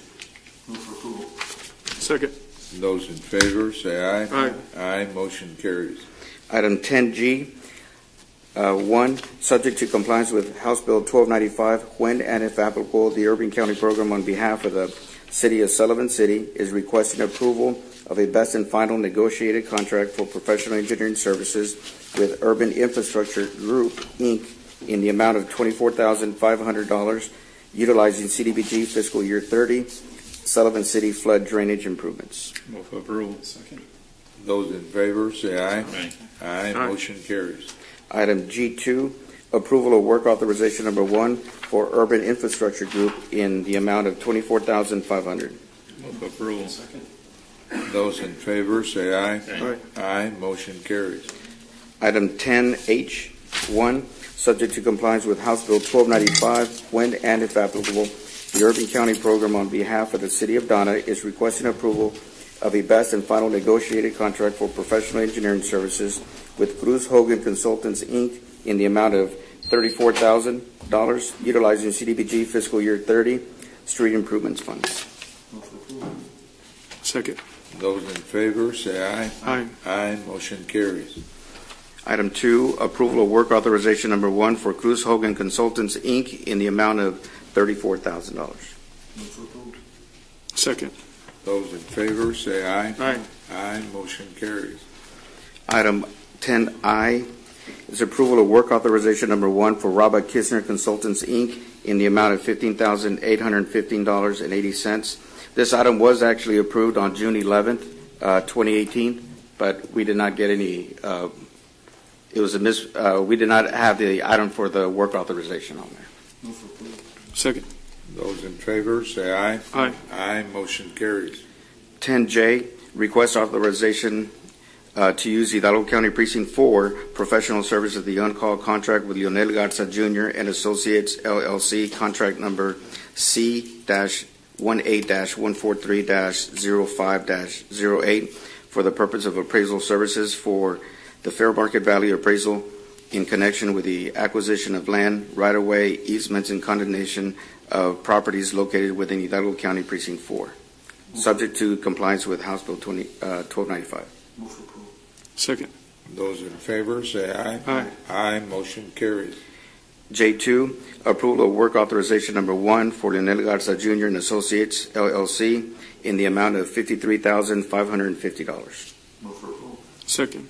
Those in favor, say aye. Aye. Aye. Motion carries. Item 10K1, request authorization to use Hidalgo County Professional Services contract with Valley Land and Title Company, Ltd., contract number C-18-005-03-06 for the purpose of title company services in connection with the acquisition of land, right-of-way, easements, condemnation, and projects located within Hidalgo County Precinct 4, subject to compliance with House Bill 1295. Second. Those in favor, say aye. Aye. Aye. Motion carries. K2, approval of work authorization number 1 for Valley Land Title Company, Ltd., in the amount of $13,755. Second. Those in favor, say aye. Aye. Aye. Motion carries. Thank you, Judge. Thank you, Commissioners. Thank you, sir. Item 11, our Health Department. Good morning, Judge, Commissioners. Eddie Olivares, Hidalgo County Health and Human Services. I have several items today. Item H. A is update on a unified vector control efforts for Hidalgo County area in the response to the June severe weather event. I just want to give you some information of the things that is taking place for us here. For vector control, we've been working very closely with Precinct 1, who has their vector control team, and our vector control team, and working and coordinating vector control efforts, mosquito control. As you know, after all this rain, this has become a really serious issue for us. I just want to go over some basic numbers involving overall operation. We've been involved in many things beyond just mosquito control. We've been involved with sheltering and education and awareness. We've been involved with response and supporting the food bank as well. So let me give an update for where we are with this as our response. As of this weekend, we've done over 870 miles of actual vector control spraying and fumigations throughout Precinct 1, Precinct 3, and Precinct 4. We've worked very closely in there and done some in Precinct 2 area, but primarily in Precinct 3, Precinct 1, and Precinct 4, kind of the North Care Road. Yes. Before we get North Mission and North Palmview. Benson Palm Drive, right? Yeah, Benson Palm Drive, and even Texan Road. Yes, sir. Apparently they get all the water from the existing canals. and it floods that area. Yeah, we've been hitting that place pretty actively, sir. Weather permitting, we've been going out there. North of 7 Mile Line, right? Yes, sir. Yes, sir. We've been doing like a 7 to 8, 10 mile line on Benson Palm, on Texan, and those areas, up almost behind, almost to the point behind of Moorfield and those areas. Sullivan City and. We've done Cuevita, Sullivan City. We've done those areas. But, sir, it's just a lot of water out there. It's a lot of area, a lot of square mileage. Just to give you an idea, we actually, since we're talking about it, we actually submitted a STAR request to the state for aerial spraying. We actually submitted that already. We submitted it last week. They asked me today, they pretty much said no, but they've asked me today for the first time how many acres are involved. Thanks to Mr. Arredondo at the Planning Department, Mr. Cecina at Drainage, we came up with a figure of there's about 883 square miles that have been exposed to high-impact water in this county. 883 square miles. That comes out to 565,120 acres of land in Hidalgo County alone. And that's the most population density areas. I mean, they focus mainly on the population density areas. So when it comes to mosquito control, we have a major problem, and this is not going to go away with spraying and fumigating. This is going to take a long-term effort because we cannot get into private property. We do not have the authority to get into private property. So a lot of this is just our fumigation and larviciding is from the roadsides. We've worked closely with the precincts on larviciding with the abatement department, Mr. Trevino and his department. We've worked with all the precincts, and we've gotten briquettes and everything. They're tossing them out where standing water is available. We're working closely with them. This is going to be something that's going to last for weeks. It's not going to go anytime soon. This is a serious problem. Short of the aerial spray, but I'm not sure if that's going to actually happen. To be quite honest, the state is really looking down on that. But we continue to ask for that support, and we continue to ask for those things. So we're looking at that. You're going to continue working with public affairs with respect to the message about standing water. Oh yes, yeah.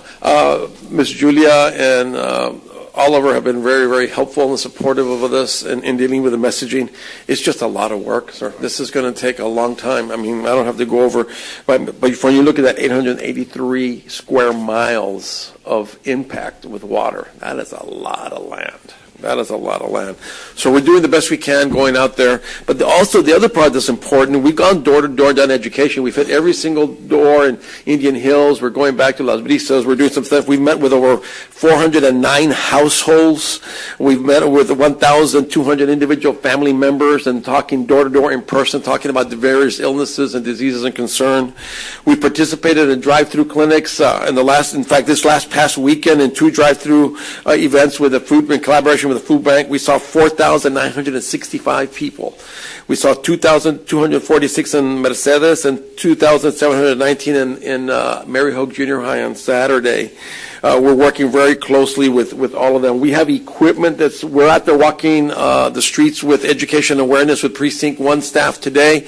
And we've done Las Brisas, Indian Hills, Olivares subdivision, Lucero del Norte. We're working in Mercedes, worked in the city of Wesco, working in Precinct 3. We're going to be doing a food distribution and education awareness this Thursday and Friday in Precinct 3. We have equipment that's out. We had 2 light towers that belong to the Health Department have been out at Precinct 1.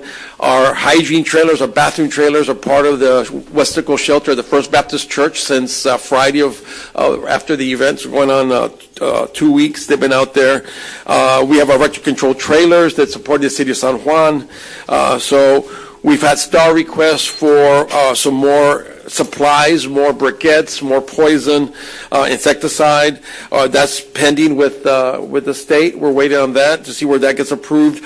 But the most important thing that we got final approval on I need support from the precincts on, we got a waiver for the applied applicator license. Several of the precincts, Precinct 1 handles some of their own vector, but Precinct 2, 3, and 4 have had staff go and try to get their licenses. There's been some issues with that, but we got a temporary waiver. I'm waiting for the official letter from the state. They said it'd probably be in today or Thursday, that we could actually get some pumps out to your precincts, and your precinct staff could continue to assist us like what Precinct 1 does on a temporary basis. The pumps will be issued out and then returned, and then the allowing of spraying through those personnel with the licenses through my department will be a temporary waiver that's been given by the state. But I'm waiting to get that in writing. I don't want to get started until we get it in writing from the state. Eddie, Yes, sir. Is there some other different kind of mosquitoes besides the one we used to have 20 years ago? We have 26 different types of mosquitoes in the county. 26 different types. Because I've noticed there's some that are bigger. The bigger ones, yeah. Those are nuisance mosquitoes. Yeah, they're just noisy and pican, and they're not fun. They're harder to kill. They're like you can. Yeah, they're bigger. They're bigger. I mean, they're bigger. Yeah, it's like I said, we have 26 different types.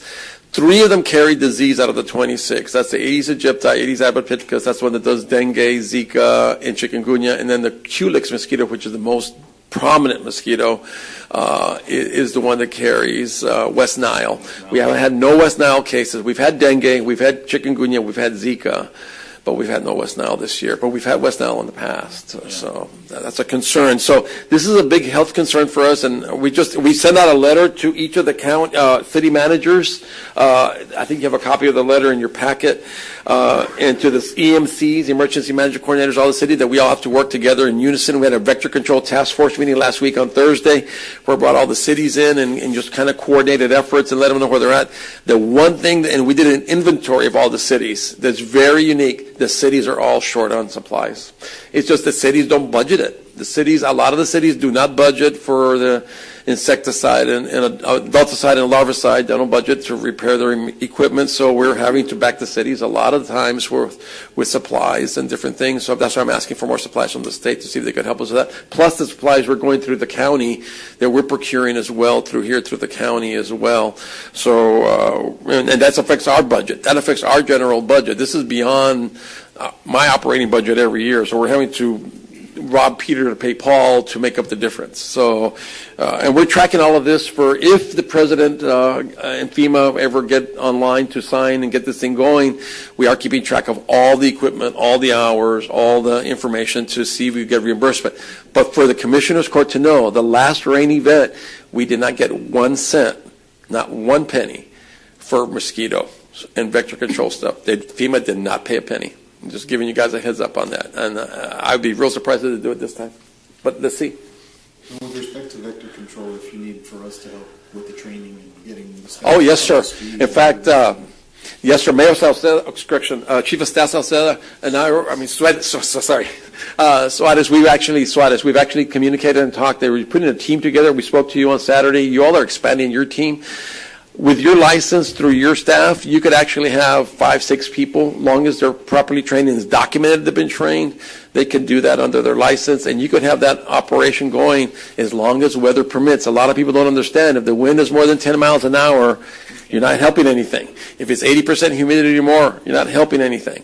And and if it's raining, of course, you can't do it. But the reality is that we could go out there when it's windy, but it's just going to get blown away, and that $40 a gallon, $50 a gallon or more, it's just going to fly into the wind. So it's not going to be effective. So we need to work on that. We used to have it years ago, before you first came in, the drainage district employee now.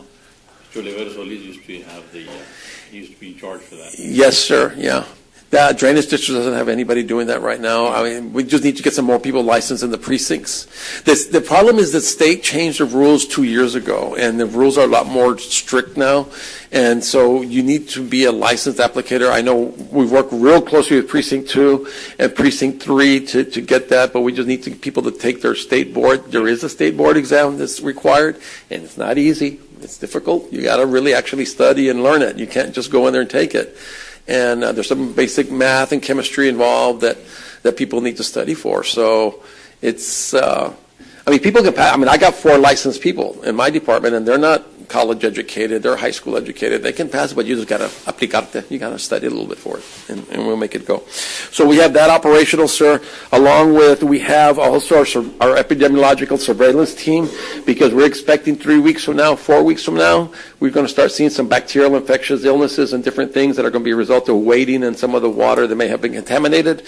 So we're monitoring that closely and looking at those things as well. So that's just, highlights of the things we're looking at.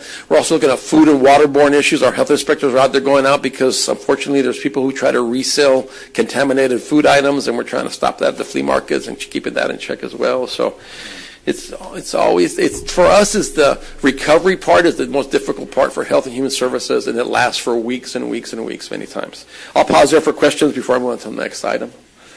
Back to what I've been talking to you about, Ed, you have to be able to report what you're doing. And so you may be doing 100 things, which we're happy that you're doing, but if the people don't know, they're getting frustrated and I understand. And they're calling in, and so report at the end of the day, even if it's a 2-sentence report, and help, and the county can also pass it on, but you have to. Yeah, it's just part of it. We'll do that, sir. It's just, a lot of the mapping. You can dictate it, Ed. It's not really hard. On your Yes, way sir. home, you dictate 2 or 3 sentences, put it out there. Yes, sir. We'll do that. We'll get it going. Any else on item A from anyone? Okay. Item B is discussion, consideration, and approval of rules for regulation for food establishment in unincorporated areas of Hidalgo County. Every couple of years, there's a changes in rules and updates that we have to do. This is one that I've gone through legal counsel on. This is the newest updated version of our rules and application for food service permits, for food handling, for different things. Again, this updates everything up to the current state levels, and it updates all our forms and everything in line to be in compliance with all the different areas in the state. So, And Ed, you have a team that goes out and makes sure that this is being complied with? yeah, yes, sir. Under our health inspectors that have to comply with it. They're the ones that go out there and they're going to inspect each of the locations to make sure they meet all the needs and requirements. We've been following, a lot of it has just been updates in some of the rules. Every couple of years, the state comes up with some modifications and changes to rules, or modifications and changes to forms. A lot of it is just forms that we have to look at changes. So, yes, the answer is yes, sir. We have a motion and a second. All in favor say aye. Aye. Motion carries. Item C is requesting approval to provide letters of support to the Lower Rio Grande Valley Development Council. The LRGVDC will apply for grant opportunity that supports diabetes, heart disease, and or stroke prevention. We're looking at partnering up with them. With your permission. All in favor say aye. Aye. Motion carries. Item D is requesting approval of the certification of revenues by county auditor in the amount of $127,022.60. Funds are from the Health and Human Services Commission Medicaid Administrative Claiming Program. And that's our MAC quarterly collections. All in favor say aye. Aye. Motion carries. Item 2 is requesting approval to appropriate MAC budget in the amount of $127,022.60. All in favor say aye. Aye. Motion carries. Item E1, sir, discussion related to or action including not limited to healthcare funding district. There's no items there unless you have any questions. Item F, indigent healthcare firm. Item F1, approval to pay 2018 HEB pharmacy claim for Hidalgo County Indigent Care Pilot Program in the amount of $1,173.14. with the authority for county treasurer to issue checks and review auditing procedures as completed by county auditor. All in favor say aye. Aye. Motion carries. Item 2, there is no discussion of that item unless there's any questions. Thank you very much. Thank you, Ed.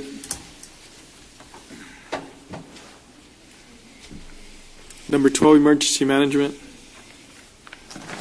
Good morning, Commissioners. Ricardo Saldaña, Emergency Management Coordinator, Hidalgo County. Quick update of what's going on with the event. The week of the 25th, which was last week, an assessment team from the state, FEMA, and SBA conducted individual surveys to homes in the eastern part of the county, and they did part of South Far, and they were able to accumulate all the numbers that they needed on Friday. Excuse me. On Friday, they submitted the paperwork to FEMA for the approval to proceed with the individual declaration for individual assistance to those families. As of right now, we still have not received any type of formal authorization that FEMA has approved or the President has signed the declaration for individual assistance. So there's where we're at the present time. Currently, the state has already received its threshold numbers, but they need to confirm those numbers before we request a public assistance declaration, which are all the damages within the counties that were impacted.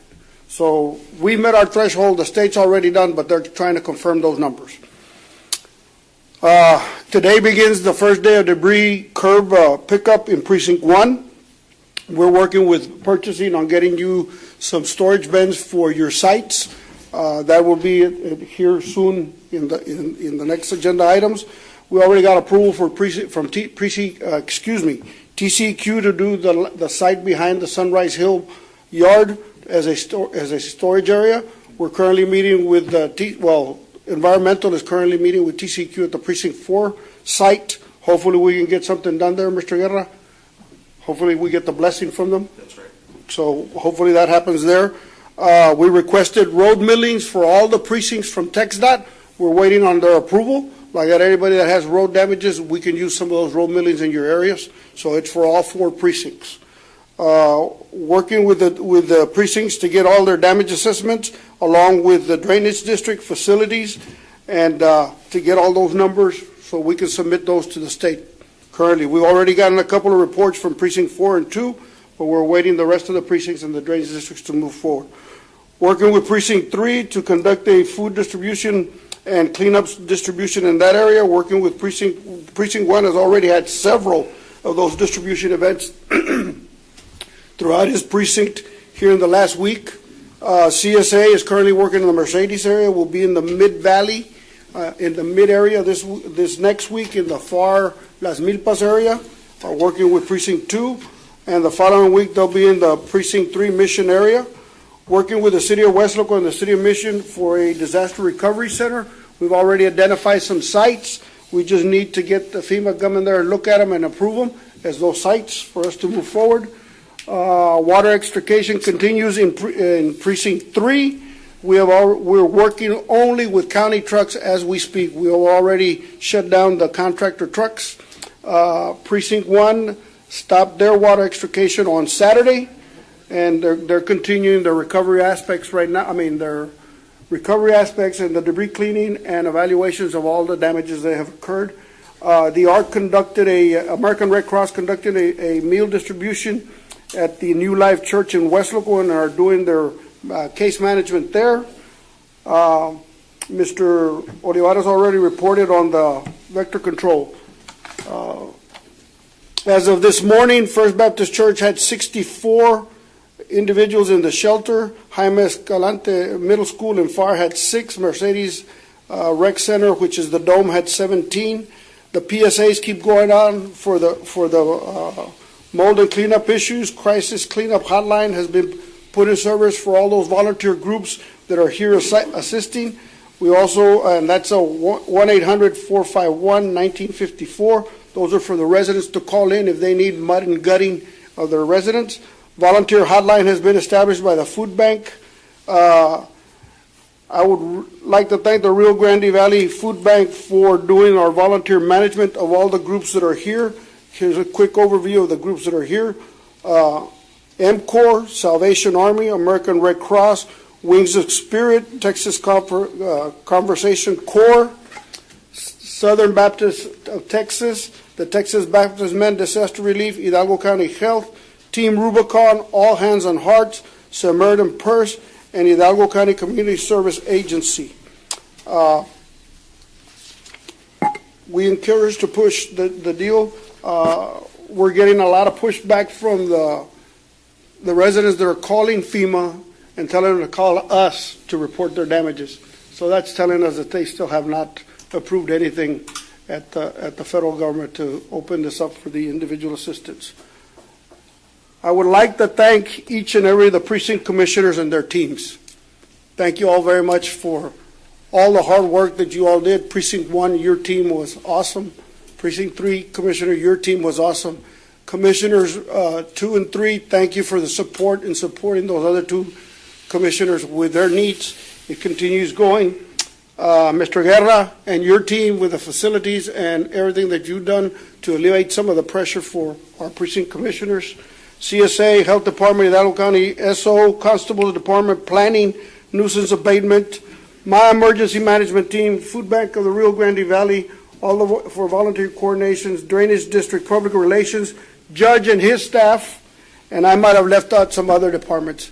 But it was all a team effort, and let's keep Hidalgo County strong. Chief, And I do want to mention one other individual. His name is Chief Saldana.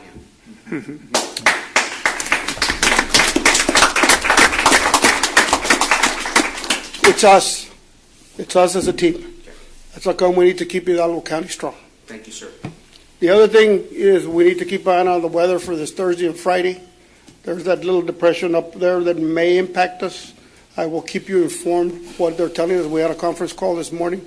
Belinda was on it, so as soon as we get a report, I'll let you know. Okay? Thank you. Thank you, I'd Chief. also like to thank the school districts in that area. Along with the RGV Food Bank, they've allowed us to use their robocalling to contact all the kids and parents in that area, and they've tremendously impacted the turnout at these RGV Food Bank giveaways. For them to be able to do that to help us out, they've also hosted a lot of the giveaways using their infrastructure for driveways and distribution. Without that partnership with the school districts, we couldn't have made an impact the way we did. Totally agree, Commissioner. Even though they were impacted severely, that school, particular school district, they still stepped up to the plate and supported you and your staff. Thank you. Thank you, Chief. And item 13, our Community Service Agency. Good morning, Judge, Commissioners. Just to dovetail a little bit on what the Chief has already said, item 13A is an update regarding the assistance to families affected by the recent flood. I wanted to put up a picture, if Jackie will put up a picture of something that we're experiencing in Mercedes. That's the high number of families that are coming out to apply for assistance. Those are affected families that have come out to the location in Mercedes to apply with us at CSA. This isn't unique to CSA. There's similar endeavors are going on in Precinct 2 at the HEB in Weslaco, at the Red Cross Center in Mercedes, and as the Red Cross Center moves across Hidalgo County in the west, I know they've had other similar kinds of situations. These are the number of residents. This is blocks and blocks long, this line is, of folks waiting to see if they can apply with us. I wanted to stress a couple of things in my presentation today. That's really the only slide that I have, and that's telling. That was taken yesterday morning. We gave out 120 appointments, and we probably had to turn away another 150 families and say, we're going to do this again on Thursday and give out another 120 appointments. Our plan then is consistent with what we kind of looked at. Was we wanted to move into Precinct 2 next week starting on Monday and provide assistance to the families in Precinct 2 for 5 days straight, and then move into Precinct 3. So we're working with the commissioners to give us a location in those two precincts. We'll prepare a press release and let the families know. As I mentioned to you early on, we allocated $300,000 of CSBG money, Community Services Block Grant money, that would be earmarked to helping families. It's a little bit of money that goes into the families just to kind of help them start the recovery process. I want to stress this is not FEMA assistance. Families come in thinking that we're FEMA, and we say we're not FEMA. This is simply just a little something to kind of help them get started. Families can access up to a maximum of $275 per family. They have to qualify because it's income-based. The funding is for families that are below 125% of federal poverty.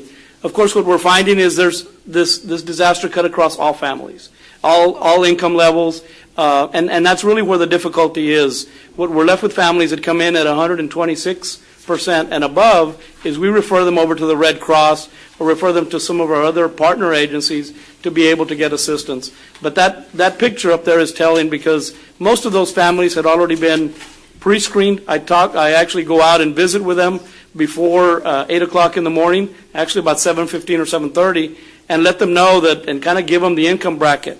So those families that you see in there were pretty much already families that are low-income families that are coming in for assistance. I will say that every day that there's a delay in the declaration, we're getting more and more families that are kind of at the breaking point. We're seeing, we're serving Mercedes and kind of the eastern part of the county. What we're finding is a lot of the senior citizens that may not have younger family members around to help them clean out, they're going back into their homes and living in those situations. And that's really the difficulty. So anything that we can do to move that process along is desperately needed. I will tell you that our agency has families that are in hotels even today that we've put up, fragile families. We have several families that there was difficult pregnancies, and we put them in hotels to keep them out of the shelters. We've also got several older families and folks with medical conditions that can't return into the home that we're picking up the tab to keep them in the hotels. So we've been working with the emergency management offices, Chief Saldaña's office. They're the referral point for us. When they have families like that, they come to us and we put them in shelters. I will tell you to date that we've served a little shy of 200 families in Mercedes. We've allocated $40,375 for an average of about $220 per family. We're seeing a high number of seniors and a high number of very fragile situations that are coming to us a week after the event, 2 weeks after the event, where folks are just don't know where to go. And I received phone calls even at home last night from two families in particular who had senior citizen members that live in Mercedes that just don't have a place to go and don't have anywhere to turn. So we're doing everything we can to keep folks out of harm's way, even this late in the game. We're working with the Council of Governments, with the Area Agency on Aging, to partner and to provide assistance to some of those families. So families that are over the age of 60 and don't have any recourse in terms of having someone to clean out the cabinets and the carpeting and those kinds of things, can certainly count on the Council of Governments to find some assistance for them in cleaning out their homes. I want to stress they don't need to return to homes that are affected by mold and those kinds of things. So that's real important for us. We're going to continue, as I mentioned, we're going to continue across Hidalgo County. I look to Commissioner Cantu and his staff to help us find a place in the Far San Juan Alamo area that's closest to the disaster, so we can open up a little operation and serve some families there. We look to serve about 300 families in Precinct 2, and then move on to Precinct 3 and Commissioner Flores' precinct. We're also looking for a location over there to serve 300 families in Precinct 3. At that point, we're going to review our resources, and then we're going to come back and maybe do another round through Precincts 1, 2, and 3 to see what we can do to assist additional families. Make sure you refer those people also that are asking for help in the mucking and gutting. Make sure we refer them to the RGB Food Bank, because a lot of those teams, like the Team Rubicon and all those volunteer groups that Chief Saldaña was mentioning, are all here to assist, and they're taking work orders.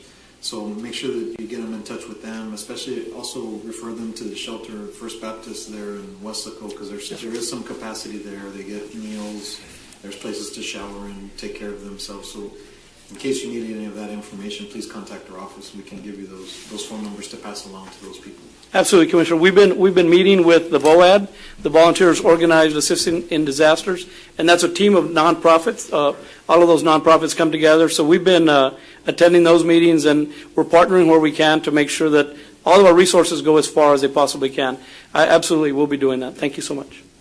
I don't know if there's any other questions or comments. Thank you, Hank.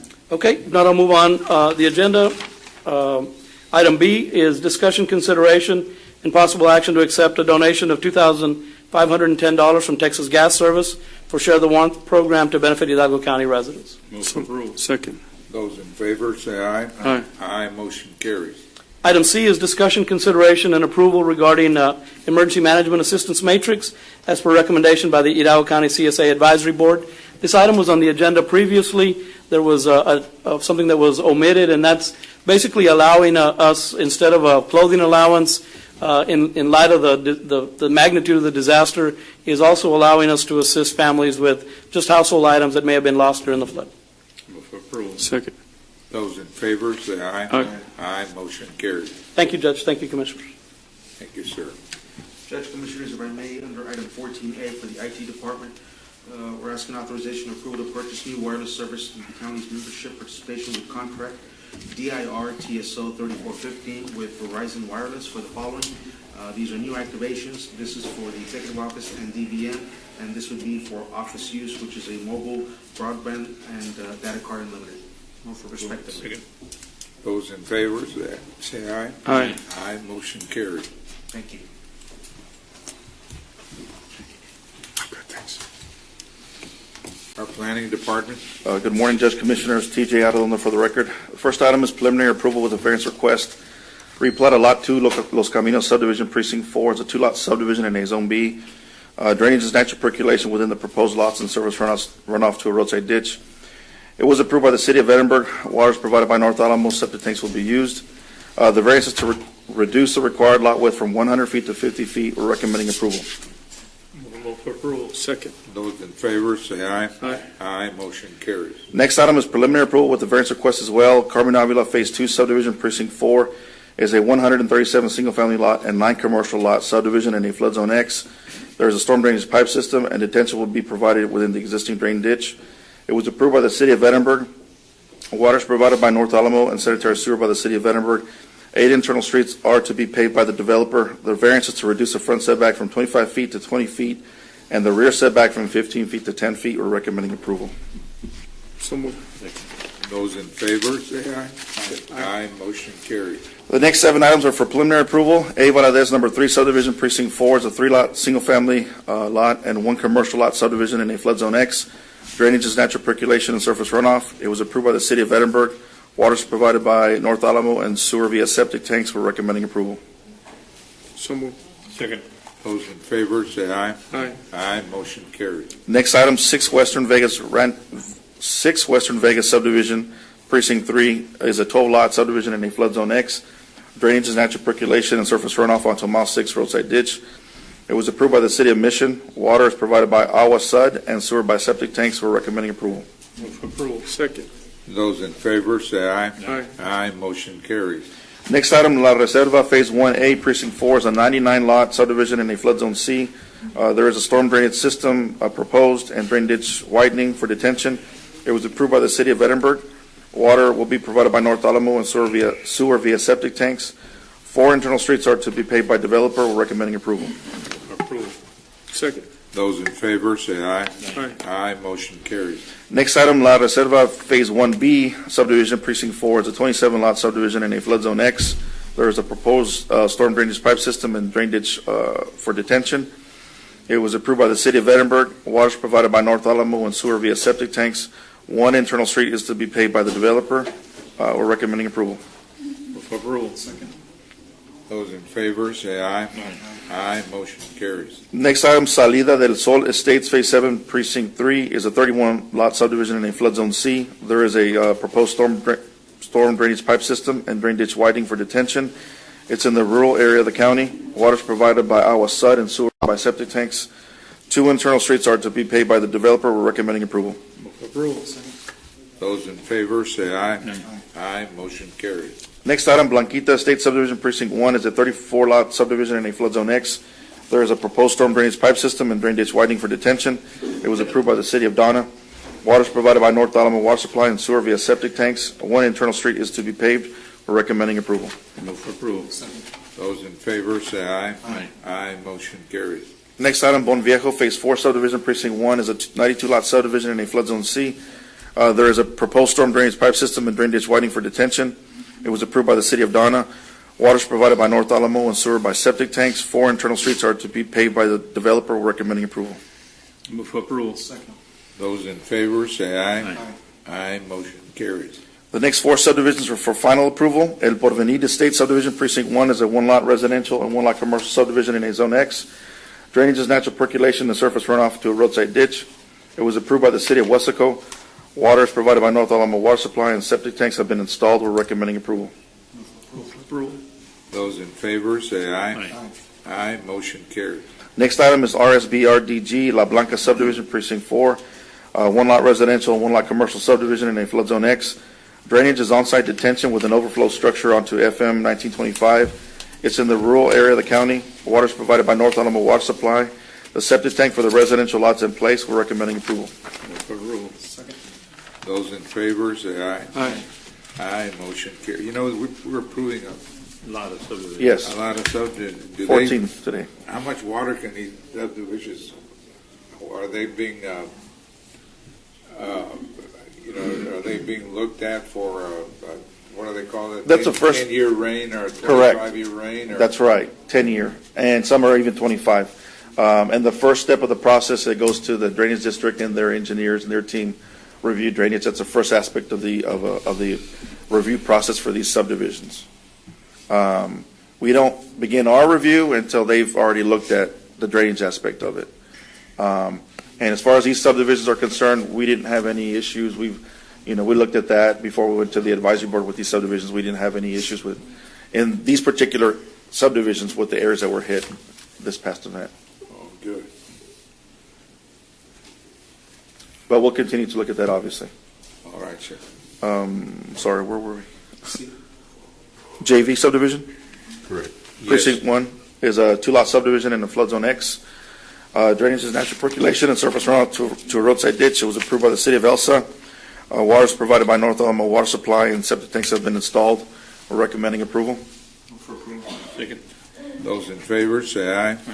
Aye. Motion carries. Next item is Taurus Estates number 22 subdivision in precinct 3. It's a 17-lot subdivision in a flood zone C. There is a storm drainage pipe system and road ditch improvements have been made. It was approved by the City of Mission. Water is provided by Sharyland Water Supply Corporation, and septic tanks have been installed. One internal street was paved by the developer. We're recommending approval. Move for approval. Second. Those in favor, say aye. Aye. Motion carries. The last item is final approval with a financial guarantee. MA subdivision precinct 1 is a 1 single-family lot and 1 multifamily lot one multifamily lot subdivision in flood zone X. Drainage is on-site detention with an overflow structure to an existing ditch. It was approved by the City of Weslaco. Water is provided by North Alamo Water Supply, and there is an escrow for septic tanks. We're recommending final approval with a cash deposit of $7,500 for the septic tank systems. Move for approval. Second. Those in favor, say aye. Aye. Motion carries. Thank you. Thank you, sir. Item 16, Precinct 1. Morning, Judge, Commissioners. Morning, Mayor. Requesting approval to accept the counteroffer to purchase a tract of land known as Parcel 48 associated with the Mile 6 West Road Improvements Project. Move for approval. Second. Those in favor, say aye. Aye. Aye. Motion carries. Thank you. Thank you, sir. Precinct 2. Good morning, Judge, Commissioners. Item 17A, requesting approval for a second amendment to the interlocal cooperation agreement between the County of Hidalgo and the City of McAllen, Texas, concerning certain improvements to East Yuma Avenue from Jackson Road to McCall Road. Move for approval. Second. Those in favor, say aye. Aye. Aye. Motion carries. Item 17B, approval for economically disadvantaged county program application and affidavit for the Precinct 2 Cesar Chavez Business 83 to Ridge Road project, CSJ 0921-02-399, with authority for the county judge to sign all required documentation. Move for approval. Second. Those in favor, say aye. Aye. Aye. Motion carries. Item 17C, regarding our Precinct 2 Regional Linear Park Project Phase 2, approval of the advanced funding agreement between Hidalgo County and Texas Department of Transportation for Hidalgo County Precinct 2 Regional Linear Park Project Phase 2 from Ridge Road to Hall Acres Road in FAR, Texas, CSJ 0921-02-409, with authority for the county judge to sign required documentation. Move for approval. Second. Those in favor, say aye. Aye. Aye. Motion carries. Item 17C2, approval to issue check payable to the Texas Department of Transportation Trust Fund in the amount of $52,140 for the county's estimated share of direct state costs for preliminary engineering, environmental, and construction for the Hidalgo County Precinct 2 Regional Linear Park Project Phase 2, with authority for the county treasurer to issue check after review, audit, and processing procedures are completed by the county auditor. Move for approval. Second.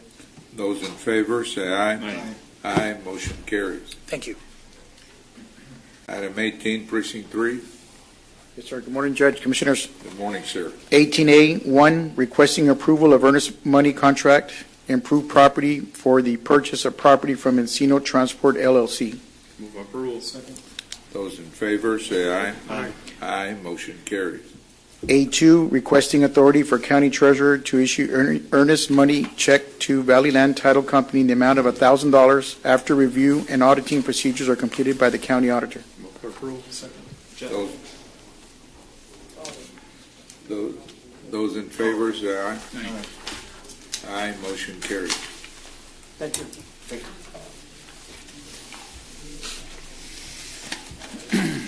Item 20, our budget office. Morning, Judge Commissioners. Item 20A, authority for the county judge to sign a TxDOT form right-of-way A10 tabulation of values form for all parcels associated with the Precinct 3, Mile 3 North Road project, CSJ 0921-02-321, until the completion of the project. Second. Those in favor, say aye. Aye. Aye, motion carried. Item 20C is approval to change the funding source for the various positions for the Health Department, Health Clinics, Health Admin, from Fund 1293 to Fund 1100 General Fund, as per Exhibit A, effective next full pay period. Second. Those in favor, say aye. Aye. Aye, motion carried. Item 20E, 1, discussion, consideration, and approval of Magic Valley Electric Co-op agreement for the installation of 12 streetlights in the Curry Estate subdivision. Second. Those in favor, say aye. Aye. Aye, motion carried. 20E2, discussion, consideration, and approval of the Magic Valley Electric Co-op agreement for the installation of 10 streetlights in the Country View subdivision. For approval. Second. Those in favor, say aye. Aye. Aye, motion carries. 20E3, discussion, consideration, and approval of the Magic Valley Electric Co-op agreement for the installation of 7 streetlights in the Vista Bonita subdivision. Move for approval. Those in favor, say aye. Aye. Aye, motion carries. Item 20F1, approval of 2018 appropriation in the amount of $3,260.45 as to fund personal actions on AI 65418, which is approved last commissioner, or this commissioner's court. Move for approval. Second. Those in favor, say aye. Aye. Aye, motion carries. Item 20F2, the approval of 2018 appropriation of funds into Precinct 1 Road Maintenance Fund and the total amount of $71,327.18. Move for approval. Second. Those in favor, say aye. Aye. Aye, motion carries. And 20F3 A and B is approval of certification of revenues as certified by the county auditor and appropriation of those funds into Precinct 3 parks in the amount of $2,493.50. Move for approval. Second. Those in favor, say aye. Aye. Aye, motion carries. Thank you, Judge Commissioners. Thank you, sir. Item 21, purchasing. 21A1, no action on that one at this time. Item A2, ratification of issuance purchase order to the storage house as a result of the emergency situation created by flood event in order to mitigate the growth of mold and assets exposed to moisture without incurring any further damage to county-owned property. Move for approval. Second. Second. Those in favor, say aye. Aye. Aye, motion carries.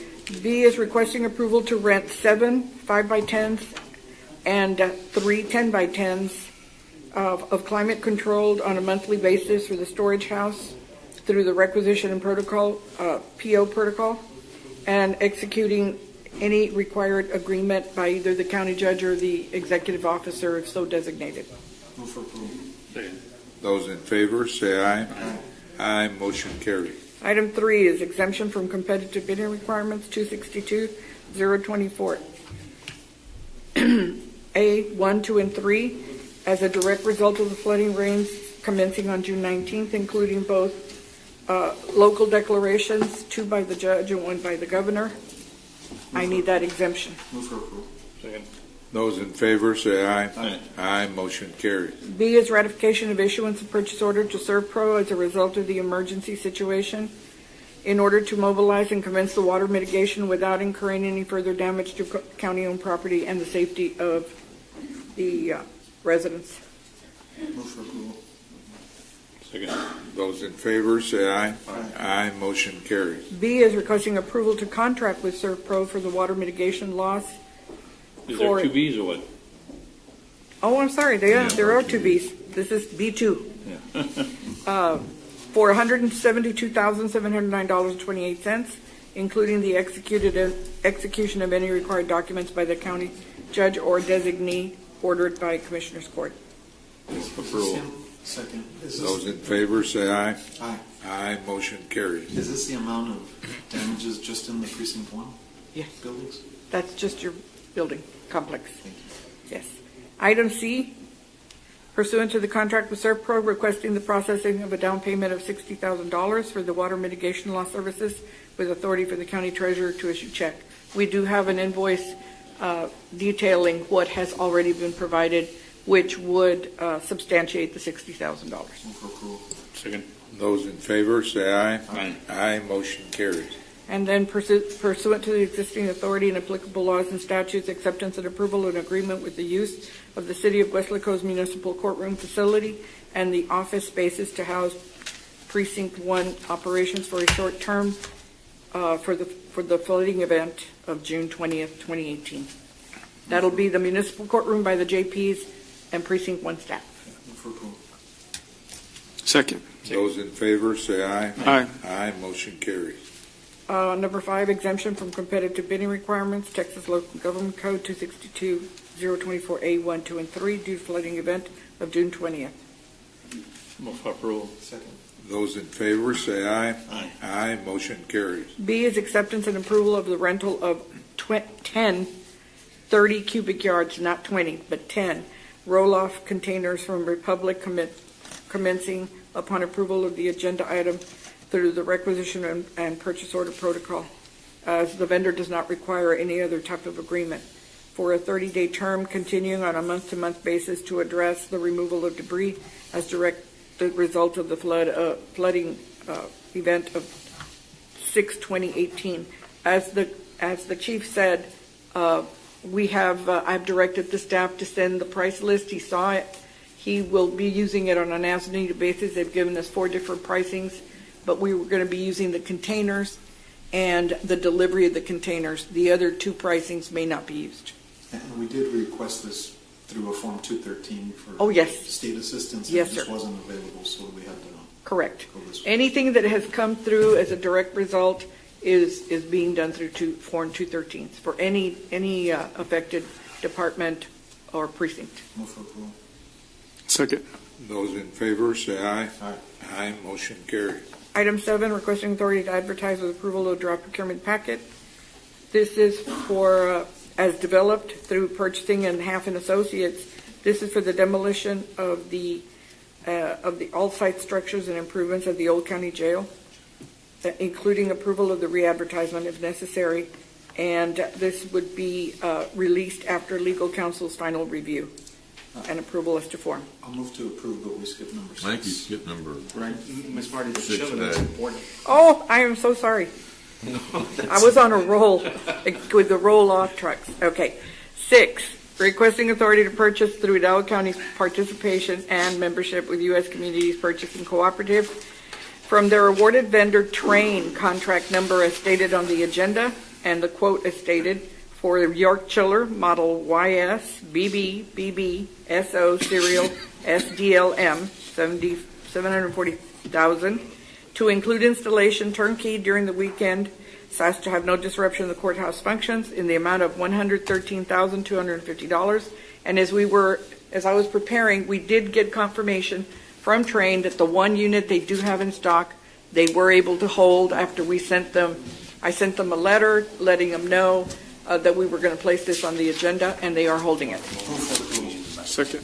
Those in favor, say aye. Aye. Aye. Motion carries. And B is authority to process requisition number 374657 and issue a purchase order to vendor Train for the items detailed herein for the quote also posted and for either the executive officer Valdeguerra or honorable county judge to sign necessary documents. Move for approval. Second. Those in favor, say aye. Aye. Aye. Motion carries. So we did 7. Let me go to 8, requesting the No, we didn't do Did 7. we? We had no vote. No vote? I made a motion. Okay. Second. Those in favor, say aye. Aye. Aye. Motion carries. 8, requesting the approval to reject sold bid received for the project title auctioneer and storage services through project number 043A and re-advertises. I want the court to know this will be the 3rd or the 4th time we've attempted to get this contract. It's become very difficult, but we're going to try one more time. Move for approval. Second. Those in favor, say aye. Aye. Aye. Motion carries. Under Precinct 1, 1A, requesting authority to advertise and approval of draft procurement packet for legal notice requirements for the construction manager at risk, CMAR for Sunset Park Operations Facility including re-advertising if necessary. Move for approval. Second. Those in favor, say aye. Aye. Aye, motion carries. And selection designation of the Assignment Evaluation Committee to score, grade, and evaluate the responses received. Commissioner, do you have any? Yes, I'll have Carlos de Angel, who is part of the engineer, right? engineering group, and then my chief, David Suarez, and then Amy Simon-Smith, my director of administration. Okay, Move to approve. thank you. We need a vote. Second. Those in favor, say aye. Aye. Aye, motion carries. Precinct 2, 1A, requesting approval of work authorization 3, cost of $65,321 is submitted by B2Z to provide preliminary design and construction phase services for Precincts 2 North San Juan Park Swimming Pool Project. Move for approval. Second. Those in favor, say aye. Aye.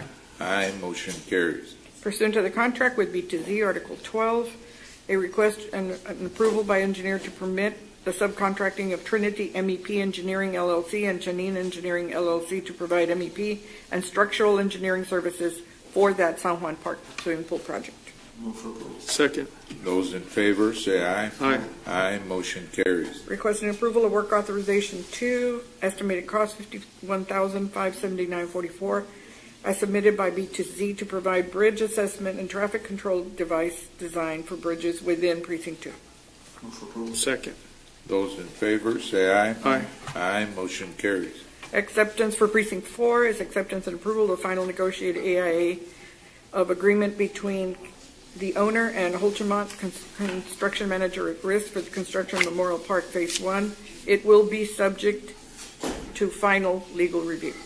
Move for approval. Second. Those in favor, say aye. Aye. Aye, motion carries. Facilities Management, E1, approval of credit application and agreement document with Metal Mart in order to purchase welding supplies. Move for approval. Second. Those in favor, say aye. Aye. Aye, motion carries. That would include the signing by the executive officer. Any forms required. F1, the budget and management presentation of sold bid received from responsible vendor eligibility tracking calculators LLC, submitting the lowest and best quote and approval of the contract for the request for sealed quotes titled Healthcare Reform Employee Tracking and Reporting Consultant. Move for approval. Second. Those in favor, say aye. Aye. Aye, motion carries. G is Colonia Access Program, Precinct 3, presentation for discussion, consideration, and action is the recommendation by project engineer Javier Hinojosa to award the lowest bidder meeting all specifications, RDH Site and Concrete LLC, in the amount of $127,277.50 for bid number 168. And this is road and bridge construction of El Flaco Chiquito subdivision. Move for approval. Second. Those in favor, say aye. Aye. Aye, motion carries. H1, County Clerk, acceptance and approval of a donation of office space for county purposes to the for use by the Hidalgo County Clerk's Office from Sierra Title of Hidalgo County Incorporated, John King, CEO, located at 419 Nolana, Suite B, McAllen, Texas. Move for approval. Second. Those in favor, say aye. Aye. Aye, motion carries. And item I1, countywide presentation of multiple responsible vendors submitting the lowest and best bids for award and approval of contracts to Curtis 1000, Gateway, and Gulf Data for the request for bids titled General Printing Services and Related Services and related supplies. Excuse me. Move for approval. Second. Those in favor, say aye. Aye. Aye, motion carries. Ms. That is- Hardy, I'm sorry, you did get item 8, right, the auctioneer storage? Yes. Oh, okay. That was a comment you made about... Yes, that this would be the fourth time we attempt to get this. Okay. Thank you. We do have one participant under open forum. I don't believe she's here. I believe she's left, but Ms. Fern McClarty? Okay. I think she's outside. She left? Is she there? No. No, I think she left. Okay. Must be. Right. And so we don't have any other participants under open forum. Judge, Commissioners, Mr. Crane, unless there's a need to go into executive session, I can facilitate what's under executive session. I can address it under open session. Okay. Okay, so Judge, Commissioners, there's no need to go for, I'm going to go to open session item 25, open session. 25A, real estate acquisition appropriation for same, there's no action to be taken today. Item 25B, pending and or potential litigation, there's no action to be taken today. Item 25C, claim of Arturo Loy. Judge Commissioners, I'd like settlement authority to make an offer in the amount of $474.83. Move for approval. Second. Those in favor say aye. Aye. Aye, motion carries. Item 25D, EEOC charge number 31C-2018-00896C, Georgina C. Bermudez versus Hidalgo County. Judge Commissioners, I'd like for court to entertain a motion in settlement of Georgina C. Bermudez versus Hidalgo County in the amount of $15,000. So moved. Second. Those in favor say aye. Aye. Aye, motion carries. Item 25E, cause number 718-CV00080, Ruben Hernandez versus Hidalgo County, Texas, and Eliasardo Ramos. Judge Commissioner, I'd like to refer back to item 24A and B. 24A, requesting exemption from competitive bid requirements under Texas Local Government Code, Section 262-02484, a professional service for the provision of legal services representation in connection with litigation. Move for approval. Second. Those in favor say aye. Aye. Aye, motion carries. 24B, engagement with the firm of Preston Henderson for the provision of legal services representation in connection with litigation, and authority to submit letter of engagement subject to compliance with House Bill 1295, specific to item 25E, cause number 718-CV00080, Ruben Hernandez versus Hidalgo County, Texas, and Eliasardo Ramos. Move for approval. Second. Those in favor say aye. Aye. Aye, motion There is no need to carries. go back into closed or open session. Judge Commissioners, unless there is a need to meet next week, our next Commissioners Court session is July 17th. Thank you. Need a motion to adjourn?